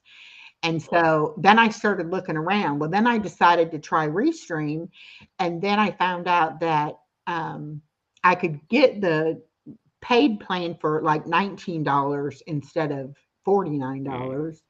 And I could still have a guest. And then I started having guests, and I was like, yeah, I want to be able to do that because I think it's good for the other person to be able to stream it on their channel as Yeah. well. Well, I did So yeah. I did StreamYard with the I, paid version up to a certain point because we streamed our wedding on that. And then after the wedding, then I think I dropped down to something, but like you said, they raised their prices or something. I still haven't quite figured out where I want to be with it, but there are some things that I like about StreamYard that I use for other purposes, and so I'll keep it for now. But um, who knows? I will say this though. Everything that I could do on StreamYard, I can do on Okay, Restream. for cheaper. It just took me a while to figure it out because Restream to me is not as self-explanatory, and I had to talk to other people that were using it, and I was like at first, um, I couldn't change my background or Oh yeah. anything, and it was always just a black background. And I was like, there's got to be a way. And somebody was in my chat and they were like, well, let me tell you what to do. And you do this and you do that. And so it's like most everything I know about Restream, I've learned from people in my chat who had more familiarity with it than I did. But now, see, when I started on YouTube, I didn't know anything about the internet. I didn't know anything about YouTube, anything about StreamYard, and I used Canva and I didn't know anything about Canva. And so I was trying to learn all of that at the same time and trying to help my friend Norma, who also didn't know anything about any of it, but she wanted to start a crafting channel. And so I had free time and I was like, I'll help you figure it out. So it was two blind people trying to help each other.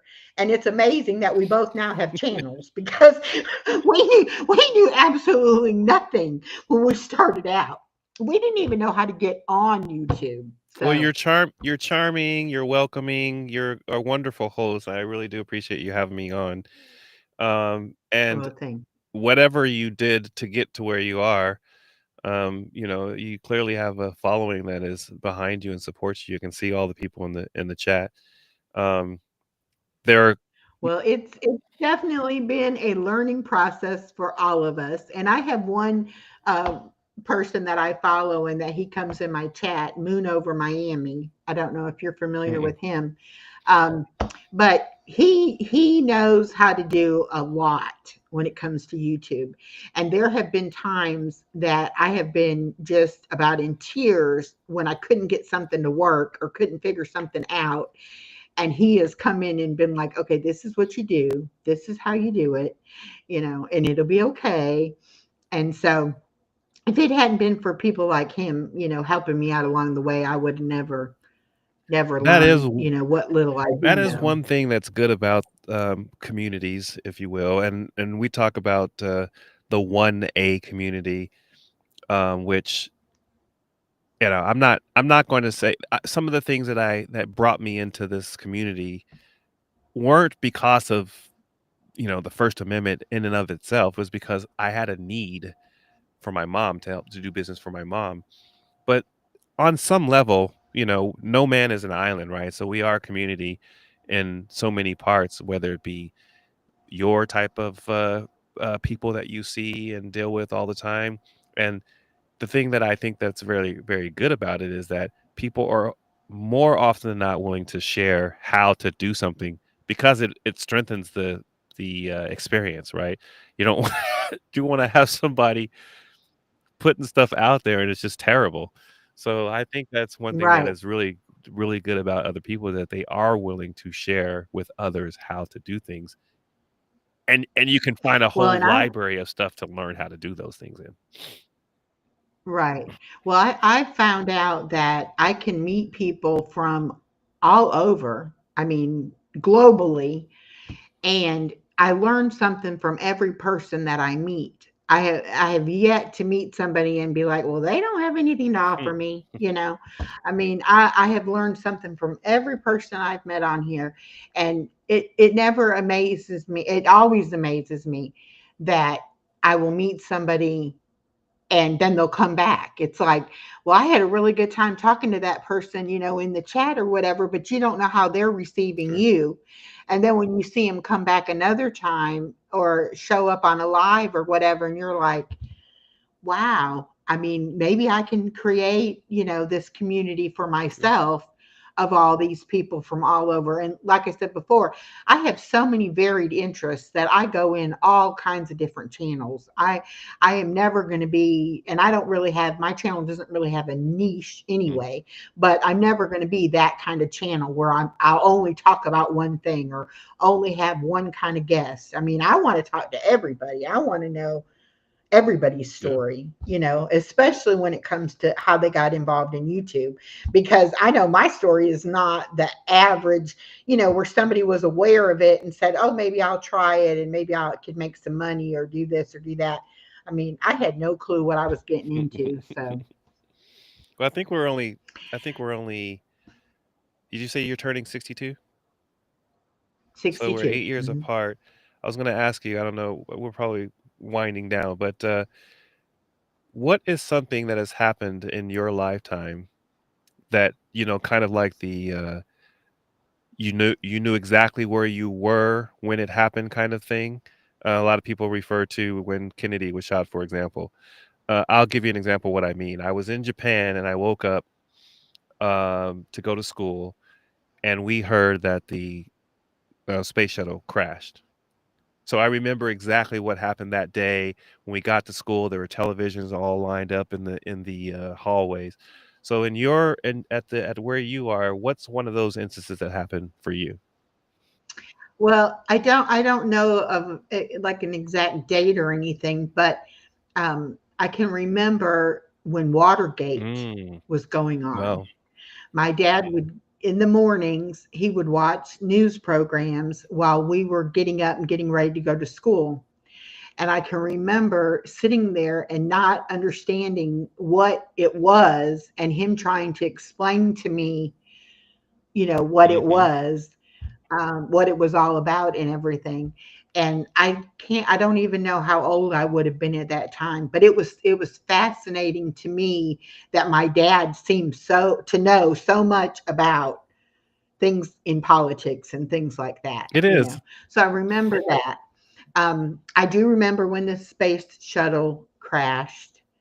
Oh, I remember where I was at when O.J. Simpson was found not guilty. Um, I like true crime and I watched a lot of trials. And so I definitely watched that hmm trial. well, Um, things like that. But I don't have real specific memories of like exact dates and things like that. Now, I was alive when John F. Kennedy got killed. So and that, oh, and I know what I remember when Princess Diana got oh wow, killed yeah. in the car accident because I was actually in the hospital having my Oh, daughter okay. Wow.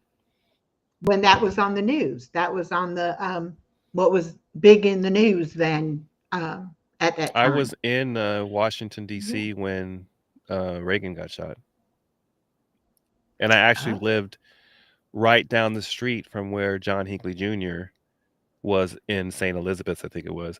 We lived in a naval housing community called Bellevue, which was right adjacent to Bolling Air Force Base, and up the street underneath an overpass and a little bit a ways up was that hospital where he was for many years. Wow. So yeah. Well, I don't want to talk politics too much, but are you looking forward to January 20th? Is that when the inauguration day? Hmm. You know, I'm not I haven't really thought in my mind like, oh my gosh, what's gonna happen or whatever. But I would just tell you this. My mother worked in the Pentagon, and during that whole time when she was stationed there, she had the mindset of always praying for our president. Um, Hmm. and so despite which president I voted for or who I wanted to be president, et cetera, I always keep that individual in my prayers. So for our nation, as divided as it has always been, and as seems to be currently, um, I am Right. excited to see that we just do the best that we can to be the strongest nation that we can be, with like minds that keep us moving in a direction that's good and not bad. So Yes. Yeah. I am excited that we have a president, and I'll just keep that person in our prayers. So Yeah. Well, I don't follow enough to be able to have an intelligent conversation on the pros and cons and all of that. But for whatever reason that he is going to be our president, I respect the sure, office of sure, president. And I also um, know it's not an easy job by any means, no matter who it is that's doing it. And I think if we all didn't bash all of our politicians so bad, they could for us. I think people forget it's supposed to be for the people, by the people. hmm And I have a lot of friends and relatives who did not vote, but yet want to have opinions about the election. yeah, And my opinion is if you don't bother to even get out and vote, you don't have the right to have an opinion about the outcome. I A agree. lot of people said, though, why bother voting? They didn't like either candidate. hmm You know, Well, I'm like just thankful so, we have live in a free country where we have an election and that we don't live in under a dictatorship, you know. I lived in Utah long enough, 30 years, where at times you would think they're going to vote the way that they vote every year, and my vote doesn't count. But the upside, if you will, of me even beginning to look at government on any level, how they were government transparency, those kind of things, is that I discovered that sometimes just by getting involved within your own community, you have these communities of people who think a certain way and do certain things that aren't exactly aligned with a political party, but it creates a community of how those people want to live. Um, but people don't get involved enough with their local government, which Right. starts the ball rolling to lead to the bigger stage, that being the president and Congress and all those kind of things. So you have to kind of be aware of what's going on in your own community. Well, if it hadn't been for my daughter, I don't know how I lived life before I had my daughter to help educate me. But we have a large university here close to where I live. And they had one of the governor candidates come and do a speech. And I really didn't care about it. And she said, Mom, just come and, listen to what the lady's got to say.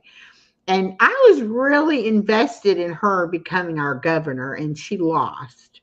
Mm, However, the person that won, and with my daughter being a school teacher, they get government money and grants and, things like that. So it does make a difference to her who the governor, would be or whatever. But luckily, the one that did get the governorship still took care of education, so that was Yeah. okay.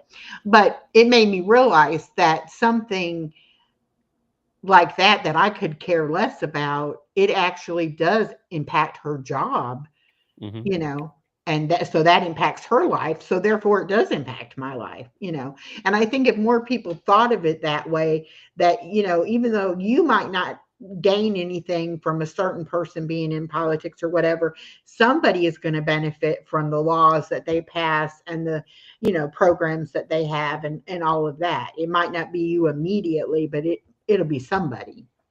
Oh yeah. Well, You know. when I was a young airman in the Air Force, I remember it being an election year, and my older, I mean, they weren't my peers per se. They were the people who were my NCOIC, my supervisor, those kind of things. And Mhm. the way they would talk to us as young airmen, myself and the other guy who came with me there, telling us that if we didn't vote a certain way, that this would happen and that would happen, and this particular party was for strong military and all these kind of things. So Mhm. I was influenced at one time in my lifetime to vote far different than I may have thought at a given time, and it was a peer pressure type kind of thing. Right. Um, I have since developed my own sense of standards and what I think is what I would want to be like and how I want to raise my kids and those kind of things. Some of those are conservative ideas and some of them are liberal, Right. and sometimes people might say, well, you're an independent or whatever. I have lived my life um, based on those things that my parents, my mom, has instilled in me, and what I believe is true in the way that I want to teach my kids and going forward. And that's not always politically driven. It Correct. it's Exactly. not it's not Mhm. always politically correct. It's not always this particular candidate who's going to do exactly this or that. But to your point, the point that you made was if you have no voice at all, then you don't have very much room to complain about the things that come your way, right? Right. Right. So all Exactly. I say at the end of the day is learn what you need to be involved in and just do. And then we're all going to be better off for it. Well, and I think that's the thing. A lot of people want to criticize and complain, but they're not willing to do anything, like you say, to be proactive, to get involved even on the local level and try to make a difference. And they say Sure. if you want to see change in the world, you have to be that change. You have to do something different if you want Mhm. different results. And that's what I get so irritated with people who, they want to complain about every little thing instead of looking at the things that the benefits we do have, the things that do work in our country and the things that are good about our country.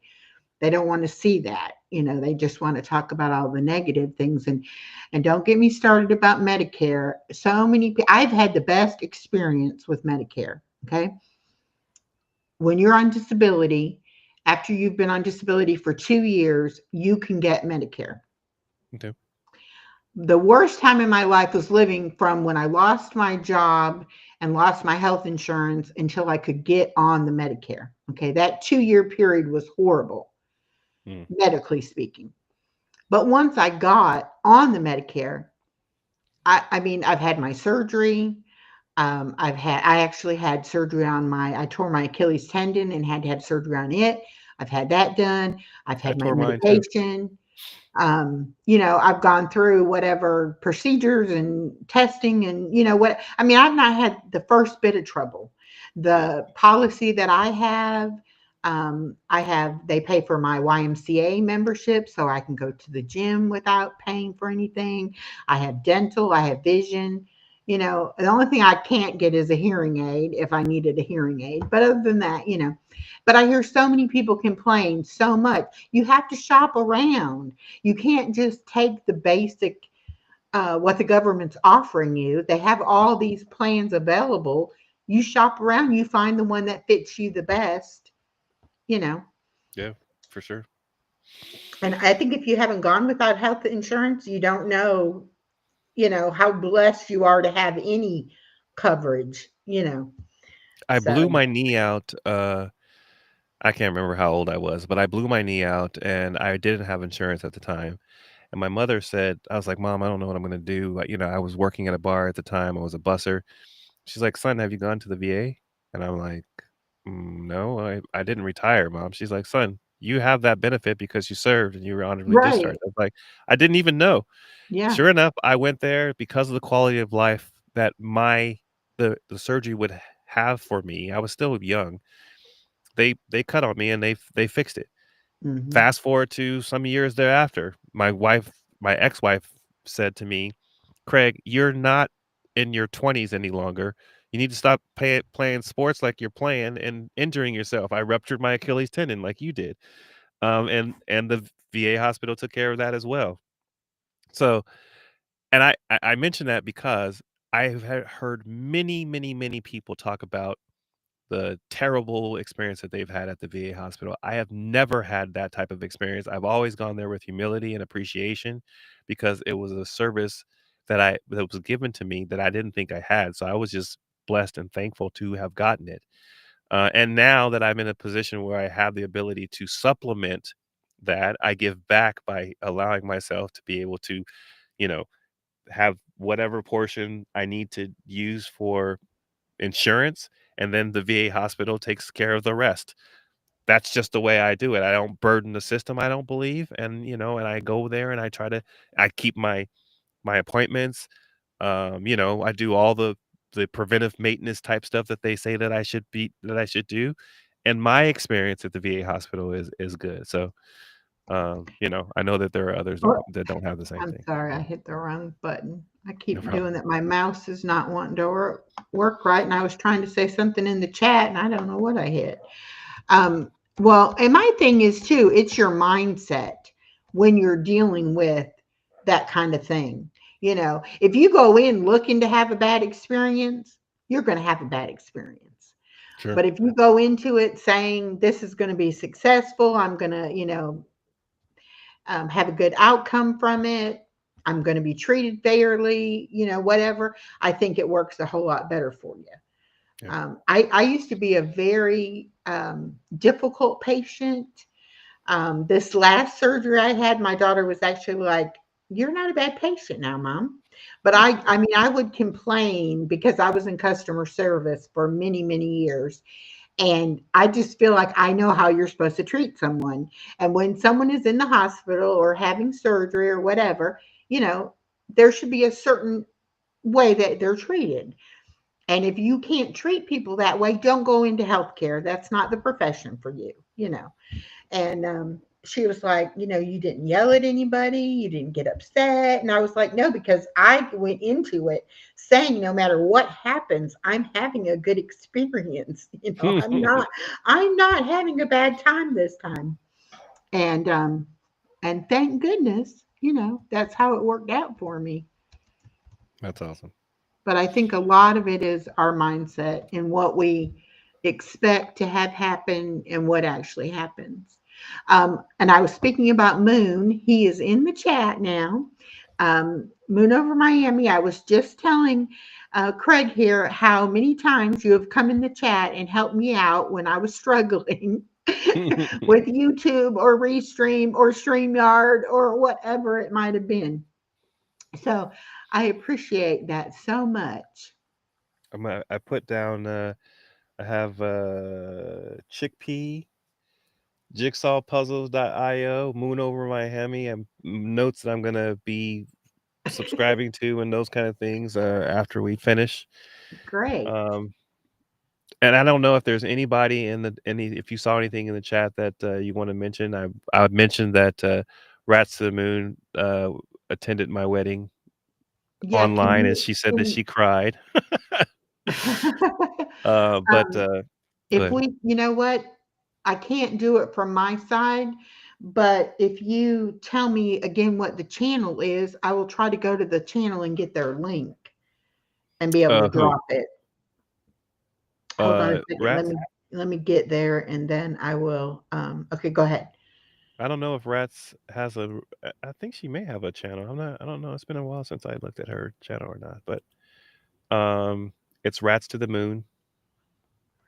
David Finkel. Finkel was here. I saw Let's OTVO. Stephanie was here too. I didn't even see her. Thanks for stopping by.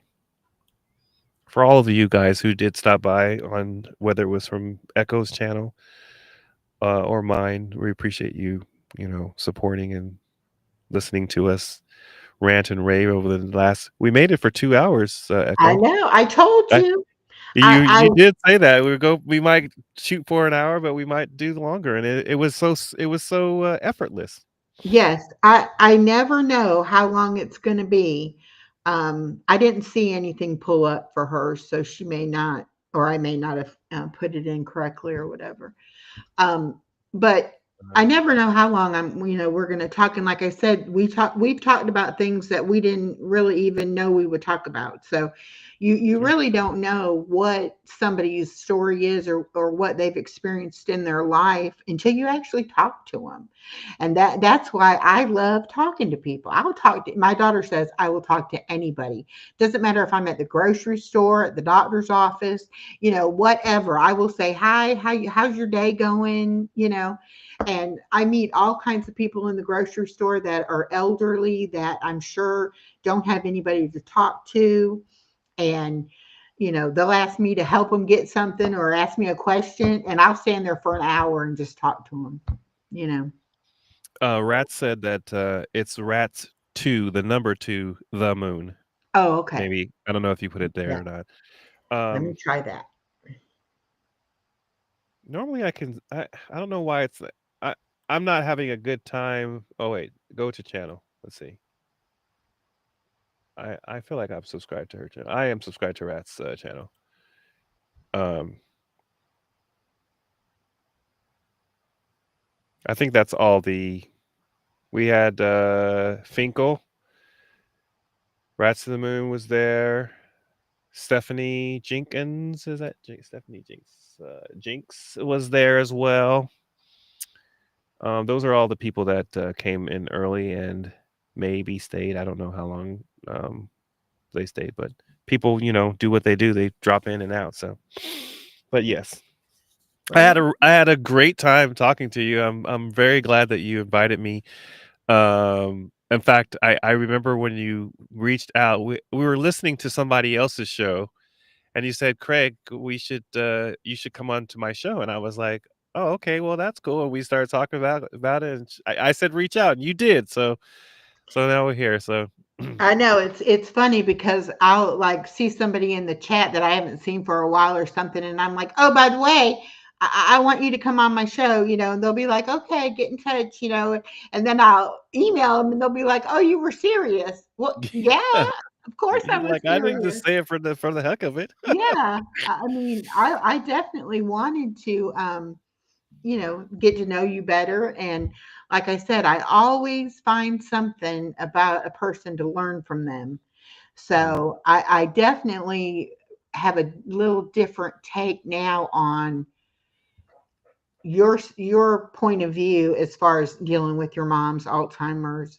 I mean, you could have very easily let your sister deal with it and said, oh, I don't want to be bothered, Yeah. But the man that you are, you stepped up and took care of that. And that's probably what I saw in you in the beginning. And what I was, made me want to become friends with you is that I saw what kind of a person you genuinely, are. But thank you. it's Well, it's very easy.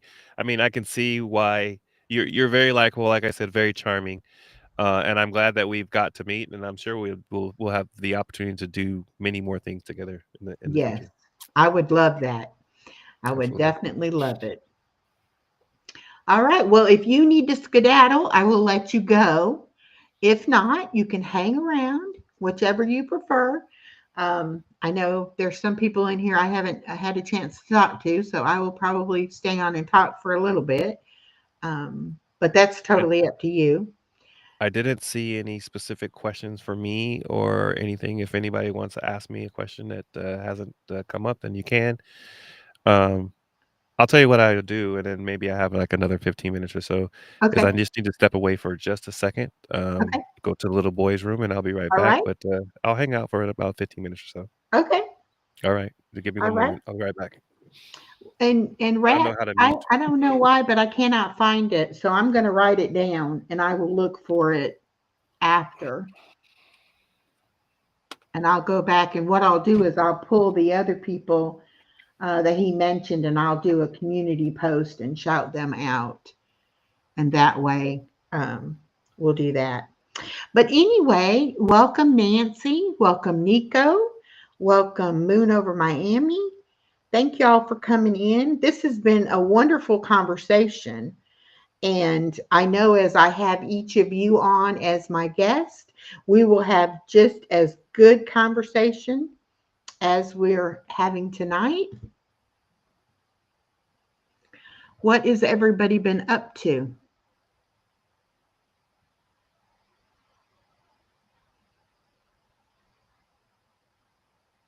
It's on the chat. You put it for me? Oh, thank you, thank you, thank you. See what I mean by Moon helping me out? Okay. Well, there we go. All right. And I will get the link and I will, well, you already dropped it, so I don't have to drop it again. But good. I will definitely shout you out on my next, when I do my next community shout out. Moon put Rat's thing in there for me. So.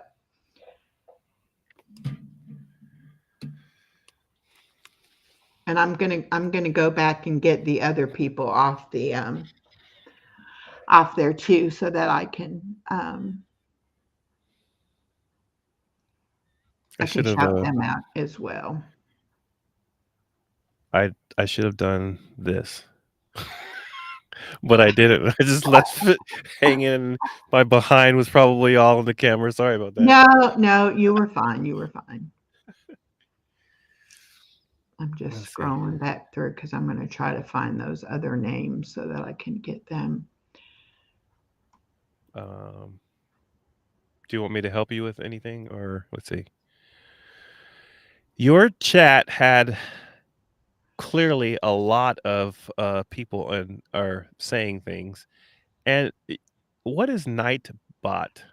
Oh, Nightbot is a program that you can get. It's free. And you can program it to, like on mine, if you do hashtag echo, it'll drop your channel link. And then if you do exclamation point weather and your name of your town or your zip code, it'll give you a weather report. And then you can put in there if you want certain channels to be dropped or have anything, certain things coming up that you want to notify people about or whatever like that. But you do have to now see you're doing that in the private chat. It's not going to work in the Oh, I see. I just tried it. Chat. That's the only chat that I can see, I think. Yeah. Which I don't understand why that is either, that you can't see the other. I might have to check out oh, there you go. this Restream. Okay. Because you said it's cheaper, right? Yeah, it's $19. Now, if you can pay for a year at a time, it's even cheaper than that. I think it's like $16. It comes out to be $16 a month. But I pay for it monthly, so I don't know. I don't know why my mouse is deciding not to act right today. Are you using a laptop or are you using a? Yeah, I'm on a laptop with an external mouse, and okay. It for some reason it's not wanting to pick up the connection very well, which it's done that to me before, so I'm not sure. what's wrong with it, so to speak. Oh, an old guy in Colorado was here and I didn't even notice him. And I didn't say hi to him. He's a good channel too. He takes requests from his viewers and then he cooks whatever they request. Oh, And he'll really? do he'll do a like an entree, and then he'll also do lives where he does a dessert. Oh, Um, wow. but but whatever they request, he'll cook it. You said old guy in Colorado? Old guy in Colorado, yeah. Okay. So I got Moon over Miami. And it's interesting because my friend and I, when I used to live in Utah, we used to work in the bar and we go after work to Denny's and we get Moons over Miami. And that's where he got it from too. Okay. And he does not live in Miami. Oh, okay. But Yeah, I love that. he said the name that of his state didn't sound right, and he wanted to do the Moons over Miami, so he made it that way. But yeah, Nice. that's where he got it from. He has, I want to say it's a tarantula, and he has a, I know he has a praying mantis, and he may have some other insects that he has as pets, but he does videos on them. And then he does live streams when he's out doing errands or when he's driving to work. He has like a 45-minute drive to work on a couple days a week. So he'll do a live stream then. But he's a very good supporter. He definitely watches a lot of content and comes into a lot of lives and stuff. I think if there's something that I'm going to try and do differently this year, talk about goals. I just got my drone license. Hmm. I'm going to be doing real estate photography with my drone, and also I have a camera that I can use as well. But like I do a show. Well, I mean, I call it a show, if you will, but it's called my mad discussions. It's my anecdotal discussions, which I And you talk. mostly do it in the car, right? I do it in the car Yeah. mostly. Okay. Okay. And sometimes I'm in the studio when I do it, but the reason why I brought it up is because I have not done one live. And I think it might be in my mind kind of a safety thing because I don't really want to. I mean, I can just sit and talk for the 25 minutes that it takes me to get to the place where I donate plasma. Hmm. But I kind of want to curate it just a little bit, because sometimes I get lost in thought and don't even know what I want to say.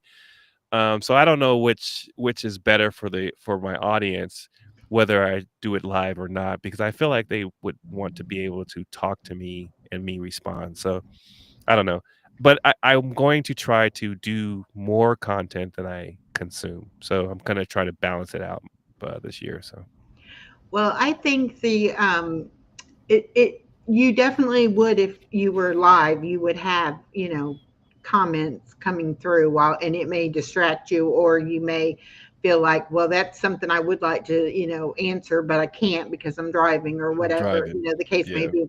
So you may want to consider that. But the last one that I watched, I was like, yeah, these are good. I like that content of you, just talking about whatever you're talking about. Yeah. So, some people you can hold or will hold my attention just by them. They could read me the phone book basically, and I would watch. But then Yeah. there's other people that I'm like, okay, I'm bored. I'm leaving here. Yeah. So I definitely um, think that those are good segments for you to keep doing. But do more lives. Just, like I said, you don't have to have a topic or have a plan. Just get on and hang out and see who comes in. And I don't some know of if my it was me. best live streams have been spur of the moment, didn't know it was going to happen. And for a Yeah. fact, I will shout out my friend DJ Nico. He is in Switzerland and he is a new friend I've just met recently. But he came on my live stream and then I went on his live stream, and he actually wrote my new theme song to my channel. Oh, really? Yes, he does poetry. And so he was on, I don't know if you've ever heard of Suno, but it's an AI generated thing where you can type in things and it will make music for you. What's it And called? Suno, Suno. I know what you're talking about. Yep. Yeah. And so we were having a conversation and he started typing some things in there and made my theme song. And so now I'm in the process of trying to make a video to go with the theme song. But yeah, we were on there for 3 hours, and actually, he wrote a song first, and then we did the second song, and I liked the second song better than I liked the first one. Oh, But okay. there was somebody in the chat was like, "Well, I like that first one." I was like, "Well, take it. You know, you can have that one, but you're not getting the one he wrote for me. That's mine." You know, so I think that Suno thing. I have a song that I play at the end. Wait, no, so it's like right before my whatever segment I'm doing is ending. It's the Fact of Madness song, but I typed in the lyrics, I believe, and it came up with it, and I use it pretty much on everything. So well, um, I really wanted one. Oh, hello, Dawn. Welcome.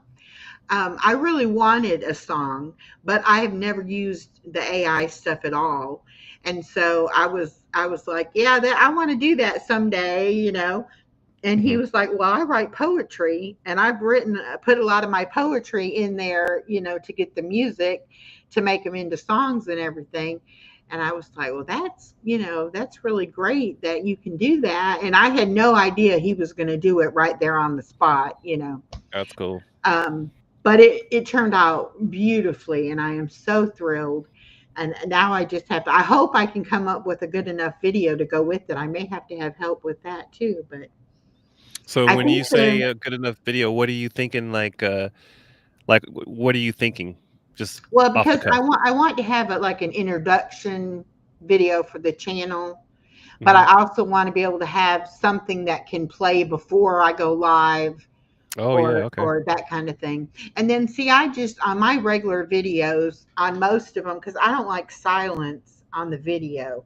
So if I have a space before the actual video and then the ending, then I'll put music in those Oh yeah. places. And sometimes I'll play the music the whole way just on a lower volume.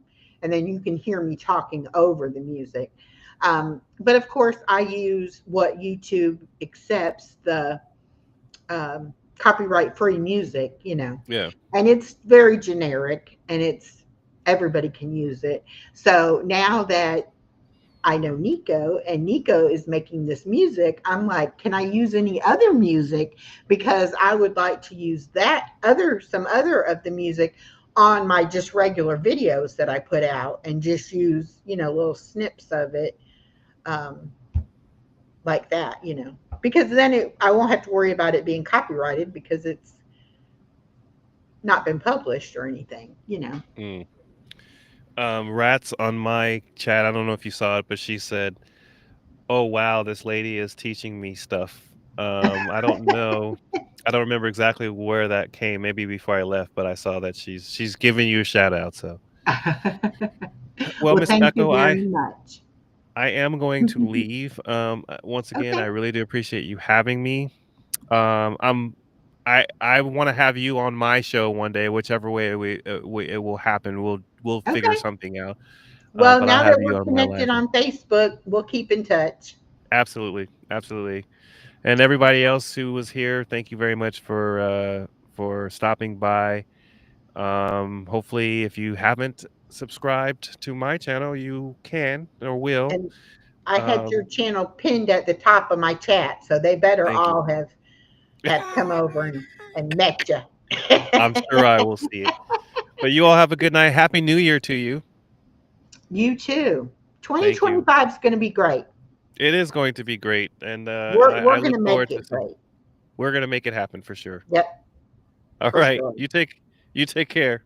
All right, you too. Thanks for All right, coming. thanks for having me. Bye. Bye bye. All right, that was so much fun. Gosh, I think having these shows on Saturday nights is going to be really a lot of fun.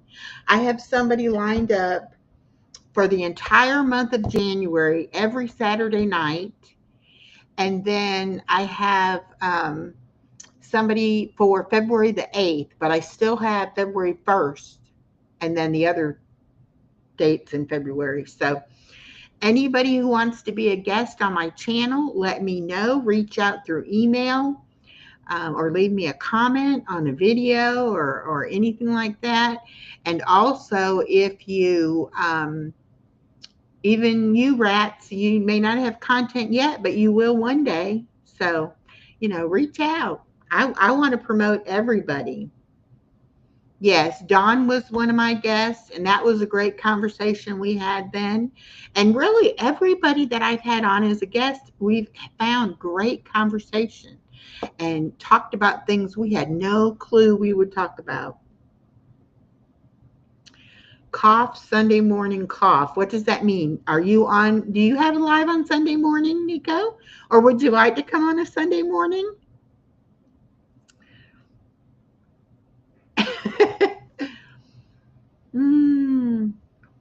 I do my devotional on Sunday mornings at 9 o'clock, where I read my book from Matt Lucado.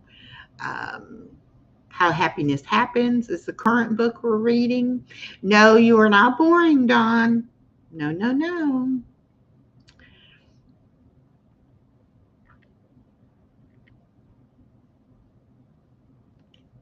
And I just got invited today to do a Cupid Creates, I think it's called.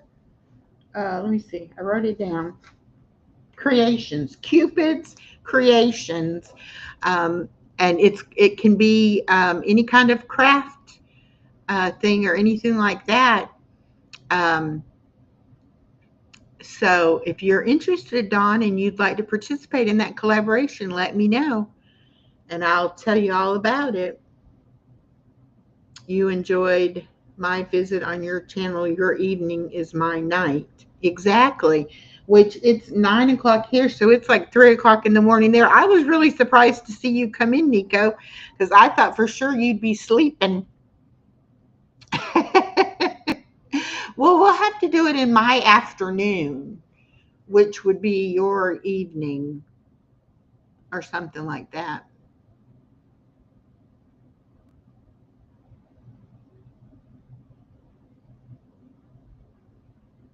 Oh, that's okay. Thank you for sending the card, though.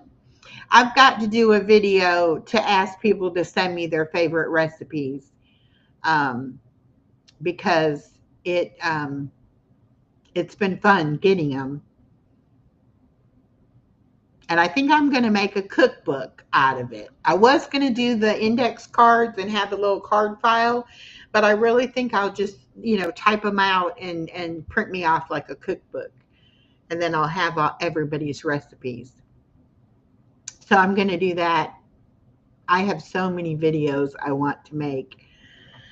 I keep a list and I keep thinking, okay, I need to do this, I need to do that. And then, like, I have a video coming out in the morning on my Fun with Granny channel that I haven't even made it yet. And it comes out in the morning. So I have got to take time today, but I didn't know my granddaughter was going to spend the night last night.